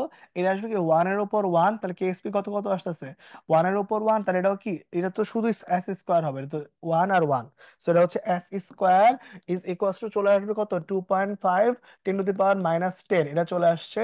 সো এস এর ভ্যালু এখান থেকে বের করা যাবে, কত আসে এস এর ভ্যালু এখান থেকে, এস এর ভ্যালু বের করো কেউ একজন বলো তো, 1.58 × 10⁻⁵, 1.58 × 10⁻⁵ এত হবে। সো বুঝাই যাচ্ছে একটা 10⁻⁴, একটা 10⁻⁵, সো অবশ্যই এর ভ্যালুটা কম হবে, ঠিক আছে? এর ভ্যালুটা কম হবে, এটা বলে দিলেই চলবে, ঠিক আছে? আর কিছু কিন্তু না। তাহলে চলো পরেরটার মধ্যে কাজ করতেছি এবার। FeOH3 এর সম্পৃক্ত দ্রবণে OH আয়নের ঘনমাত্রা দেওয়া আছে এত, তাই না? এবার কি বলছে, কেএসপি বের করবো। এবার আমি আগেই জানি যে অবশ্যই সম্পৃক্ত দ্রবণের ঘনমাত্রা বের করতে হলে আমার এটাকে কিন্তু মোল পার লিটারে কনভার্ট করতে হবে। সো এখন আমাকে বলো OH এর ঘনমাত্রা, OH মাইনাস আয়নের যে ঘনমাত্রা, সেই ঘনমাত্রা দেওয়া আছে হচ্ছে 6.6 × 10⁻⁴, এটাকে তার আণবিক ভর দিয়ে ভাগ দিব, সেটা কি 17, ভাগ দাও, ভাগ দিলে যেটা চলে আসবে সেটা আসবে মোল পার লিটারে, ঠিক আছে? এটা মোস্ট লাইকলি আসা হচ্ছে 3.88 কত, 10⁻⁵ এত মোল পার লিটার চলে আসে, তাই না? এত মোল পার লিটার চলে আসে, খুব ভালো হইলো ব্যাপারটা। এবার কি বলছে, FeOH3 ব্যাপারটা বের করতে বলছে, তাই না? তো এবার খুব ক্লিয়ারলি যদি একটু বুঝো, আমি যদি FeOH3 একটু ভেঙে লিখি, তাহলে কি কি পাচ্ছি, আমি পাচ্ছি হচ্ছে এখানে Fe3+, আর এখানে পাচ্ছি হচ্ছে 3OH-। তাহলে যদি এ এর দ্রাব্যতাটা এস হয়, এটাও হবে এস, এটাও কি 3s, তার মানে কি তুমি OH এর যে ঘনমাত্রা পাইছো সেটা কিন্তু 3s এর সমান, যেটা কার সমান বলতো, 3.88 × 10⁻⁵ এর সমান আসছে। তাহলে শুধু এস এর ভ্যালুটা বের করে ফেলি চলো, তাহলে 3.88 × 10⁻⁵ ডিভাইড বাই 3, এটা কিন্তু এস এর ভ্যালু, তাই না? এস এর ভ্যালু। এবার তাহলে কি করব, FeOH3 আছে, তাহলে এবার FeOH3 এর মধ্যে যখন কাজটা করতেছি, তখন কি, তখন এখানের মধ্যে Fe হচ্ছে 1, OH হচ্ছে 3, তাহলে কেএসপি কত আসবে, কেএসপি আসবে 1 এর উপর 1, 3 এর উপর 3, এস এর উপর 1 + 3, তাহলে কত আসবে, 27s⁴। তাহলে এখন চলো ভ্যালুটা বসায় দিই, তাহলে 27, আর এখান থেকে কি এই যে এই ভ্যালুটা যে বের করছি, এই ভ্যালুটা এখানে বসায় দাও, কত আসবে এটা, 3.88 × 10⁻⁵ ডিভাইডেড বাই হচ্ছে 3, তার হোল টু দি পাওয়ার 4, যা আসবে তাই আমার অ্যান্সার, ঠিক আছে? মোস্ট লাইকলি 7.99 কিছু একটা আসে, ঠিক আছে? কইটা দেখো, যা আসবে তাই হবে, ওকে? যা আসবে তাই হবে, ওকে? মোস্ট লাইকলি হচ্ছে এরকমই কিছু একটা আসে, করে দেখো, ঠিক আছে? করে দেখো, প্যারা নাই তো, হ্যাঁ। 27 ইন্টু কত, 27 × 3.88 × 10⁻⁵ ডিভাইড বাই হচ্ছে 3 টু দি পাওয়ার কত, 4, তাহলে চলে আসবে হচ্ছে 7.55, 7.55 10⁻⁻ কত, -19, 19 এত আসবে, ঠিক আছে? এটাই মানে answer। ওকে, ওকে, চলো আমরা অনেক দূর করে ফেলছি, এবার সামনের দিকে আগায় যাবো, ঠিক আছে? এবার হচ্ছে ওই যে ছোটবেলা কেএসপি কেএপি ম্যাথটা মনে আছে কিনা, যে এখানের মধ্যে কি হয়েছে, দুটো পাত্রকে মিশানো হয়েছে, আমি আগেও বলছি কয়েকবার, যে কোশ্চেনের মধ্যে যার দ্রাব্যতার গুণফল দেওয়া থাকবে তুমি তার জন্য জাস্ট কেআইপি চেক করবা, অন্য কারোর জন্য কিন্তু কেআইপি চেক করার দরকার নাই। এখন তাহলে খেয়াল করো ভাই, কার্ডটা দেওয়া আছে, তার স্টেপ ওয়ান কি ছিল, AgCl, যার দ্রাব্যতার গুণফল দেওয়া, ওটাকে ভাঙবা, ভেঙে কি করবা, ওর Ag+Cl- বের করে ফেলবা, করলাম। তারপরটা কি করবো, ওর কেআইপি লিখে ফেলবো, কেআইপি কত, Ag+ হচ্ছে কি পাওয়ার 1 × Cl- এবার কি বলছিলাম, কি ওর কি লাগবে, ওর লাগবে হচ্ছে S1V1 V1 + V2, আবার কি ওরও কি বলতো S2V2 V1 + V2 to the পাওয়ার কত, 1, এখানে 1 ছিল 1, 1 ছিল 1। এবার কি দেখবো আমরা, যে উপরে ঘনমাত্রা আয়তন ঠিক আছে কিনা, যেমন কি Ag+ কোত্থেকে আসছে, Ag+ আসছে এইখান থেকে। তো এবার কি AgNO3 কে ভাঙলে, AgNO3 কে ভাঙলে একটাই Ag+ পাওয়া যায়, তো কোনো গ্যাঞ্জাম নাই। তো ওর ঘনমাত্রা যদি 0.05 হয়, তাহলে ওর ঘনমাত্রা 0.05, এটাই কিন্তু আমার S1। তো চলো ভ্যালুটা বসাই দিই এখানে, তাহলে এটা কি 0.05 যেটা আছে সেটাই বসবে, V1 এতে কোনো সমস্যা নাই। V1 কত, V1টা হচ্ছে 50, আর নিচে কত, নিচে হচ্ছে 50 + 100, 50 + 100, এটা হচ্ছে প্রথমটা। এবার সেকেন্ডটা করে ফেলে চলো। আবার সেম কেসিএল এর মধ্যে একটা সিএল আছে, সো গ্যাঞ্জাম নাই। তো সরাসরি বসাও 0.02 ইন্টু 100 ডিভাইড বাই কত, 100 প্লাস হচ্ছে 50 টু দি পাওয়ার 1। ভ্যালু বসায় দাও, তাহলে হচ্ছে কাজটা শেষ, ঠিক আছে। সেখানে সুন্দর করে ভ্যালুটা বের করে ফেলো, তাহলে কে এর ভ্যালু চলে আসবে। দেখো, তাহলে কে এর যে ভ্যালুটা তুমি বের করলে সেটা কত, 2.2 10 টু দি পাওয়ার কত, 10 টু দি পাওয়ার -19 চলে আসবে, ঠিক আছে। সেখানে সুন্দর করে হচ্ছে -4 বসায় দাও, তাহলে এটা এরকম আসলো। এটা দেখো 10 টু দি পাওয়ার -7 দাও এখানে, তাহলে একটু জনগণ তোমরা বলো তো, কেআইপি আছে কেএসপি আছে, তাহলে কেআইপি ভ্যালু যখন কেএসপির চেয়ে বড় হয়ে যায় তখন কি অদক্ষেপ পড়বে কি পড়বে না? অবশ্যই পড়বে, ঠিক আছে। তাহলে এখানে অবশ্যই অদক্ষেপ কিন্তু পাওয়া যাবে, এখানে কিন্তু অদক্ষেপটা পাওয়া যাবে, ঠিক আছে। সবাইকে আমার কথা বুঝছি ভাইয়া? কার অসুবিধা আছে? পারবো? ওকে, পারবো, ঠিক আছে। এবার হচ্ছে এখানে নর্মাল একটা ম্যাথ আছে, ওই ম্যাথটা আমি জাস্ট মুখে মুখে বলে দিই। সেটা হচ্ছে সাপোজ তোমাকে কি বলছে, যে এজিসিএল যেটা আছে এর কেএসপি ভ্যালু দেওয়া আছে কত, কেএসপি ভ্যালু দেওয়া আছে ধরো 10 টু দি পাওয়ার -8 বা কিছু একটা দেওয়া আছে ধরো, ঠিক আছে। এবার জিজ্ঞেস করছে 0.1 এম এনএসিএল দ্রবণে, এনএসিএল দ্রবণে এজিসিএল এর দ্রাব্যতা কত, ধরো এই কোশ্চেনটা করছে, হ্যাঁ। ওই যে সমান ম্যাথ এক লাইনে বলে দেওয়া, ঠিক আছে। এক লাইনে বলে দেওয়া, একবারে বলে ফেলি, দেখো কি হয়েছে। তাহলে এবার হচ্ছে কি হয়েছে, দেখো এজি সিএল কে ভাঙলে আমরা পাবো হচ্ছে এজি প্লাস এনসিএল মাইনাস, তাহলে কত হবে, এস এস এস। আর এনএসএল কে ভাঙলে যেমন কি কি পাচ্ছি জনগণ বলো তো, কি পাচ্ছি, এনএ প্লাস এনসিএল মাইনাস। তাহলে বলো কি কি হবে এই পার্টটুকুতে, এটার দ্রব্যতা ঘনমাত্রা ছিল 0.1 0.1 0.1। কি বলছিলাম, কমন আয়ন যেটা থাকবে সে কমন আয়নটার কিন্তু মোট ঘনমাত্রা কাউন্ট করতে হয়, তাই না? কমন আয়নের মোট ঘনমাত্রা আসবে। তাহলে এবার খেয়াল করো, তাহলে সি এর মাইনাসের ঘনমাত্রা কত কত হবে, এস প্লাস 0.1। অপরদিকে কেএসপি এর ভ্যালু কত আসতেছে দেখো তো, কেএসপি ভ্যালু আসতেছে কি, এজি প্লাস এর ঘনমাত্রা ইন্টু সিএল মাইনাস এর ঘনমাত্রা। তাহলে বলো এজি প্লাস এর ঘনমাত্রা কত, এজি প্লাস এর ঘনমাত্রা হচ্ছে এস, বসাইলাম এস, আর এটা কত, এস প্লাস 0.1। তাহলে গুণ করে দাও, এস স্কোয়ার প্লাস 0.1 এস, এটা কষ্ট কত, 10 টু দি পাওয়ার -8। এবার সকল উচ্চ ঘাত বাদ দিয়ে দিতে হয়, তো চলো উচ্চ ঘাত গুলোকে বিসমিল্লাহ বলে বাদ দিয়ে দিই। তাহলে অ্যান্সার কত আসবে, অ্যান্সার কিন্তু আসবে হচ্ছে এই যে 10 to the power -8 is equals two 0.1 S. So S এর ভ্যালু আসবে কত, 10 টু দি পাওয়ার -9। সবাইকে আমার কথা বুঝছি ভাইয়া? কারো কি অসুবিধা আছে ভাই? কারো অসুবিধা আছে কোনো? তাই কিন্তু, ঠিক আছে। চলো তাহলে এবার আমরা আমাদের আজকের দিনের লাস্ট টপিকের দিকে চলে যাব। লাস্ট টপিকের দিকে চলে যাব, সেটা হচ্ছে আর শতকের পরীক্ষা, তাই না? So, আর শতকের কিছু পরীক্ষা টরীক্ষা আছে, একবারে বলে দেই তাহলে ইনশাআল্লাহ আমাদের ছুটি হয়ে যাবে, ওকে। চলো তাহলে পরেরটা বলে ফেলো দেখি তোমরা। এই যে এই কথাগুলো হচ্ছে এমসিকিউর জন্য খুবই খুবই ইম্পর্টেন্ট, ঠিক আছে। যেগুলো যেগুলো পরীক্ষা আসে মার্ক করে দিছি। বাট সবচেয়ে বেশি ইম্পর্টেন্ট হচ্ছে ভাই শিক্ষা পরীক্ষা এইচসিএল এর ব্যবহার।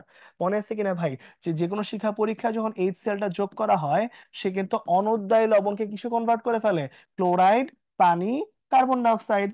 তার মানে কি, তার মানে সেই ছিল শুরুতে একটা অনুদ্বায়ী লবণ, এই অনুদ্বায়ী যে লবণটা আছে সেটাকে সে হচ্ছে উদ্বায়ী যে লবণটা আছে সে উদ্বায়ী লবণে কনভার্ট করে ফেলে।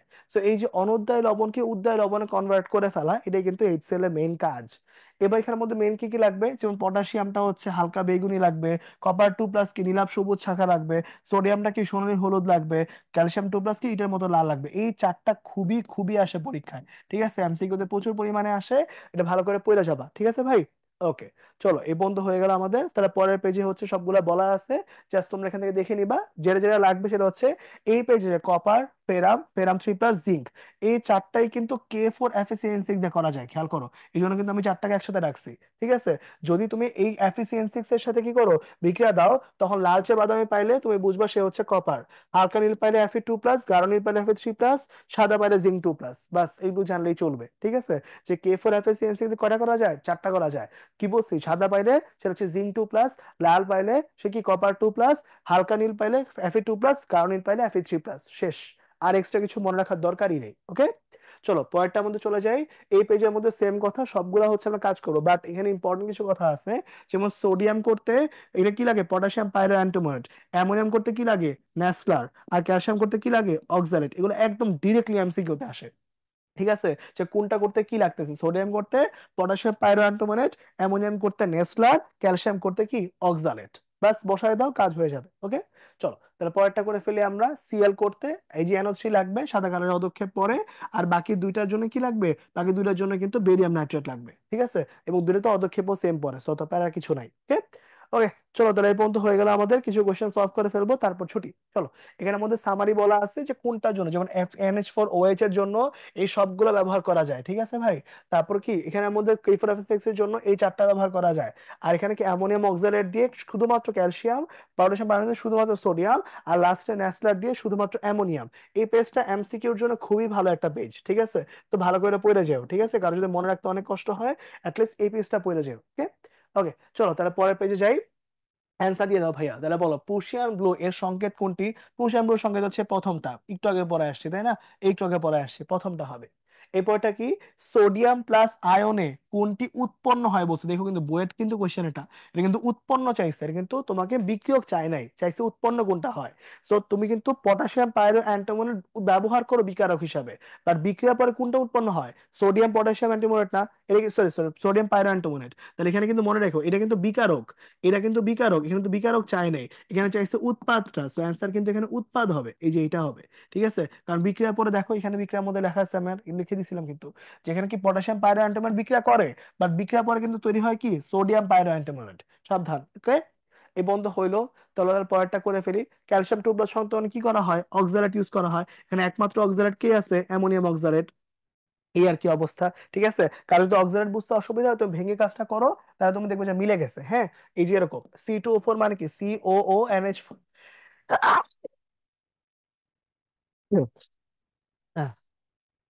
NH4, আর এখানেও কি আছে বলতো? C44NH4 এটা আছে, ওকে। তাহলে ওটা বসাই দাও, তাহলে কাজটা হয়ে যাবে। টিস্যু কই?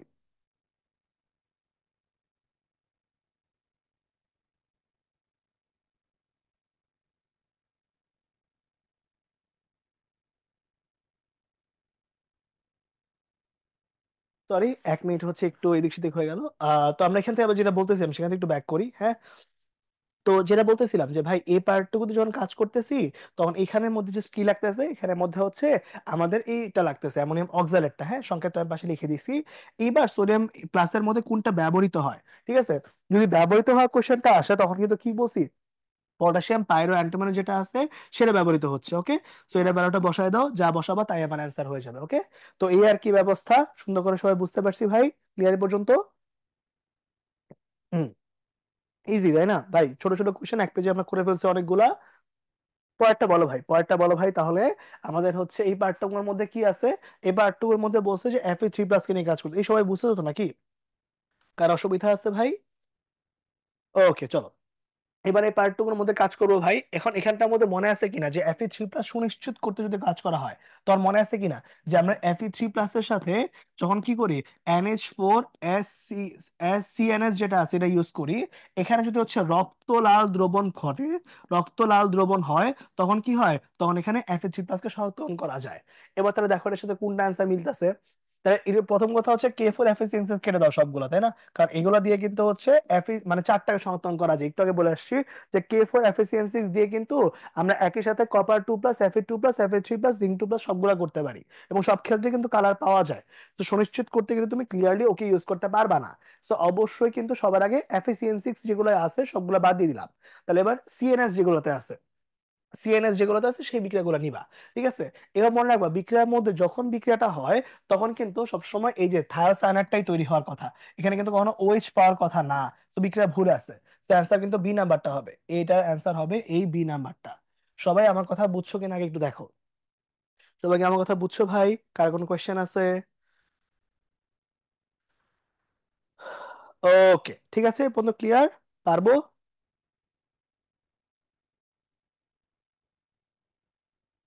ওকে, ঠিক আছে, তাহলে আমরা এই পর্যন্ত কাজটা করে ফেললাম, ঠিক আছে।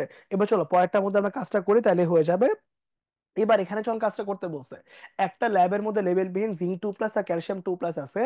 এবার এই দুইটা জলীয় দ্রবণ আছে ক্ষারকীয় ধর্মের, ক্ষারকীয় ধর্মের, কি বলছে, সর্বোচ্চ দুইটা ব্যবহার বের করতে বলছে। খুব ভালো কথা। নর্মালি কিন্তু আমরা আগের পেজগুলোতে কি করছিলাম, জিঙ্কের মধ্যে K4 এফিসিয়েন্সি দিছি, ওর মধ্যে অক্সালেট দিছি, কাজ শেষ। কিন্তু এখানে কিন্তু ক্ষারকীয় ধর্ম বলে দিছে। তার মানে এখানে তো তুমি ইচ্ছা মতো যে কোনো কিছু কে ফোর এফ অক্সিজেন যোগ করলে হবে না, একই জিনিস যোগ করে বের করতে হবে। তার মানে তুমি কি করবে একটু বলি শোনো। প্রথম কেসে যেটা করবা, দুইটার মধ্যে এই জিঙ্ক 2+ আছে, এই ক্যালসিয়াম 2+ আছে, দুইটার মধ্যে সবার আগে হচ্ছে অ্যামোনিয়াম হাইড্রোক্সাইড যোগ করবা, অ্যামোনিয়াম হাইড্রোক্সাইড। তো চলো যোগ করে দেই। এখানে যোগ করে দিলে কি হবে, এখানে হবে হচ্ছে জিঙ্ক হাইড্রোক্সাইড, এখানে হবে জিঙ্ক হাইড্রোক্সাইড, এই জিঙ্ক হাইড্রোক্সাইড প্লাস অ্যামোনিয়াম লবণ তৈরি হবে আর কি। ঠিক আছে, অ্যামোনিয়াম প্লাস লবণ তৈরি হয়, এটা হচ্ছে সাদা কালারের হচ্ছে পাওয়া যাবে। আর ক্যালসিয়াম 2+ যখন তুমি দিবা তখন কি হবে, এর মধ্যে সেম তুমি যখন NH4OH টা দিবা তখন কি হবে, এখানে কিন্তু ক্যালসিয়াম হাইড্রোক্সাইড হবে, আর এর সাথে কিন্তু হচ্ছে কি হবে, অ্যামোনিয়াম সল্টটা হবে, এবং এটাও কিন্তু সাদা কালারের অদক্ষে পাওয়া যাবে, কোনো সমস্যা নাই। এবার কি হবে, দুইটার মধ্যে যখন তুমি কাজটা করবা তখন কি পরবর্তী ধাপের মধ্যে তোমার কি দুই ক্ষেত্রে কিন্তু ক্ষারকীয় লবণ নিতে বলছে। তাহলে প্রথমে দিচ্ছে অ্যামোনিয়াম হাইড্রোক্সাইড, পরের ধাপে তুমি দিবা সোডিয়াম হাইড্রোক্সাইড। তাহলে এবার এই যে জিঙ্ক হাইড্রোক্সাইডটা তৈরি হয়েছে না, তুমি এর মধ্যে সোডিয়াম হাইড্রোক্সাইডটা যোগ করবা। আবার তুমি এই যে হচ্ছে ক্যালসিয়াম 2+টা দিছো বা ক্যালসিয়াম হাইড্রোক্সাইডটা দিছো, এর মধ্যে তুমি কি করবা, এর মধ্যে তুমি হচ্ছে এই সোডিয়াম হাইড্রোক্সাইডটা দিবা। এবার দেওয়ার ফলে কি হবে সেটা একটু বলে দিই। দেওয়ার ফলে যেটা হবে ভাইয়া, এখানে যখন কাজটা করতেছি তখন জিঙ্ক যেটা আছে, জিঙ্ক কিন্তু ওর সাথে বিক্রিয়া করতে পারে, বিক্রিয়া করে কি উৎপন্ন করে, যৌগধর্মী ধর্ম, তাই না? তখন কি তৈরি করে, সোডিয়াম জিঙ্কেট তৈরি করে ফেলে, সোডিয়াম জিঙ্কেট। এই যে Na2ZnO2 এটা প্লাস পানি তৈরি করে ফেলে, সো বিক্রিয়া কিন্তু হয়। কিন্তু সমস্যা হচ্ছে ক্যালসিয়াম যেটা আছে, ওই দুটা কিন্তু তীব্র ক্ষার, এখানে কিন্তু নো রিয়াকশন হয়, তার মানে এখানে কিন্তু কোনো বিক্রিয়া পাওয়া যায় না। তাহলে এই দুটা স্টেপ মনে রাখবা, তাইলে কিন্তু হয়ে যাবে, ঠিক আছে? কারণ এখানে সেম জিনিসপাতি ইউজ করতে বলছে। পারবা ভাই সবাই? তোমাকে বলো না, কার কোনো অসুবিধা আছে ভাই? তোমাকে অ্যান্সার দাও না, পারবো? ওকে ঠিক আছে, তো লাস্ট আমাদের আরেকটা কোশ্চেন আছে, তাহলে ওটা করলে আমাদের মোটামুটি শেষ হয়ে যাবে। সেটা হচ্ছে এই পেজটা, ঠিক আছে? এই পেজটা হচ্ছে তোমার কাছে সংখ্যার মধ্যে জিঙ্ক 2+ সবগুলো দেওয়া আছে, কাজ করতে হবে। সবগুলো কিন্তু আমি আগের পেজে পরে আসছে, যে জিঙ্কের মধ্যে এটা যোগ করবা, সাদা কালো অদক্ষেপ পাওয়া যাবে, Fa2+ এ যোগ করবা, সবুজ পাওয়া যাবে, Fa3+ যোগ করবা, বাদামি পাওয়া যাবে, আর লাস্টে অ্যালুমিনিয়াম যোগ করবা, ফলে এখানে জেলের মতো সাদা পাওয়া যাবে। তার মানে একই অ্যামোনিয়াম হাইড্রোক্সাইড যোগ করে আমি কিন্তু সবগুলোর মধ্যে থেকে অদক্ষেপ বের করতে পারবো। এটা কিন্তু বইটা 19-20-এ আসছে। তো অবশ্যই কিন্তু ভালো করে পড়া লাগবে ভাই, ঠিক আছে? এটা কিন্তু খুব ভালো করে পড়া লাগবে, ঠিক আছে? একই অ্যামোনিয়াম হাইড্রোক্সাইড যোগ করছো, সবগুলোতে যোগ করার কারণে কি হয়েছে, আমরা ভিন্ন ভিন্ন পদক্ষেপ পাওয়া গেছে। যখন তুমি জিঙ্ক নিছো তখন উৎপন্ন হচ্ছে কি সাদা, তারপরটা সবুজ, তারপরটা বাদামি, তারপরটা কি ভাসমান সাদা যে পদক্ষেপ হয়ে গেছে। সো এই আর কি আমাদের অবস্থা। তো সুন্দর করে আমরা অলমোস্ট কি 75-76 পেজ পড়ে ফেলাইছি, ঠিক আছে? এবং মোটামুটি 10টা টপিক কিন্তু আমাদের কভার করা হয়ে গেছে। তো সবাই কি সবকিছু বুঝতে পারছো ভাইয়া? কার কোনো সমস্যা আছে? আমরা কিন্তু বেশি সময় নেই নাই, তাই না? আমরা 6টা 20-এর দিকে শুরু করছিলাম, আর এই যে এখন কিন্তু 7টা 45-এ ক্লাস শেষ, 1 ঘন্টা 25 মিনিট, তাই না? তো 1 ঘন্টা 25 মিনিটে সুন্দর করে সবকিছু পড়ায় দেওয়ার একটা চেষ্টা করছি। 46টার মতো কোয়েশ্চেন আমরা সলভ করছি, যে কি কি না পড়লেই না, ঠিক আছে? বাট তোমরা বাসায় একটু ভালো করে পড়বা, ইনশাল্লাহ হচ্ছে ভালো কিছু হবে। বেশি সময় নষ্ট করবো না আজকে, কারণ কালকে তোমাদের বিওপির এক্সাম। তো ভালো মতন এক্সাম দিও, প্রথম অ্যাডমিশন টেস্ট, সব ভালো হবে ইনশাল্লাহ, ঠিক আছে? সবাইকে বেস্ট অফ লাক। আর সবসময় যেটা আগের দিন বা পরের দিন অনেক দিন ধরেই বলছি, আবার একটু বলি, অবশ্যই এক্সাম শুরু করবা ফিজিক্স বা কেমিস্ট্রি কোনো একটা দিয়ে, মাথা ঠান্ডা রাখবা। আর হইতেছে কোনো কঠিন কোয়েশ্চেন শুরুতে হচ্ছে অ্যাটেম্প করতে যাবা না। যে কোয়েশ্চেন গুলো একান্তই তুমি পারো সেগুলো করে যাবা, আগে কেমিস্ট্রি গুলো সলভ করে ফেলবা, তারপর ফিজিক্স এগুলো করবা, সবার লাস্টে ম্যাথের যেগুলো পারো সেগুলো অ্যান্সার করবা। বাট প্রথম ধাপে কিন্তু যেগুলো পারো সেগুলো আগে অ্যান্সার করে ফেলবা, কোশ্চেন ব্যাংকের টুকু অ্যান্সার করে ফেলবা। তারপরে তুমি আবার ধরো আইসা কঠিন কোশ্চেন গুলো একটু অ্যাটেম্প করলা, ঠিক আছে? আর অবশ্যই এক্সাম হলে আগে চলে যাবা, 1 ঘন্টা আগে চলে যাও, কোনো রিস্ক নেওয়ার দরকার নাই। 1-1.5 ঘন্টা আগে যাও, অ্যাডমিট কার্ড বা যা যা কিছু নেওয়া দরকার চেক করে ঢুকো, ক্যালকুলেটর নেওয়া যাবে কি যাবে না চেক করে ঢুকো, সবকিছু ঠিকঠাক কাজ করতেছে কিনা চেক করে ঢুকো, ঠিক আছে? আর অবশ্যই পরীক্ষা শুরু হওয়ার একটু আগে যদি ব্রেন বেশি ফ্রিজ হয়ে যায়, তাহলে মুখে একটু পানি টানি দিয়ে ফ্রেশ হয়ে তারপর ঢুকো, ঠিক আছে? কারণ এক্সাম হলে তার মাঝখানে 1 ঘন্টা তার বের হতে দিবে না, ফুল টাইম কিন্তু তোমাকে অ্যাডমিশন টেস্ট হলেই থাকতে হবে। আর অবশ্যই অবশ্যই ভালো করে খাওয়া দাওয়া করে যাও, পেট ভরে খাওয়া দাওয়া করে যাও, যেন ব্রেনটা ফ্রিজ না হয়, কারণ শীতকাল তো। আবার হচ্ছে তুমি ঘুম থেকে উঠে পরে খেতে যাবা, সব ব্রেন অনেক সময় ফ্রিজ হইতেই পারে, ঠিক আছে? তো অবশ্যই একটু ভালো করে যাও, এখানে কোনো রিস্ক নেওয়ার দরকার নেই, সবাই একটু ঠান্ডা মাথায় কাজ করো, ইনশাআল্লাহ ভালো কিছু হবে, ঠিক আছে? তো আজকে ক্লাস এই পর্যন্তই। সবাইকে হচ্ছে বেস্ট অফ লাক, ভালো মতন এক্সাম দিও, আর সময় নষ্ট করবো না। আসসালামু আলাইকুম।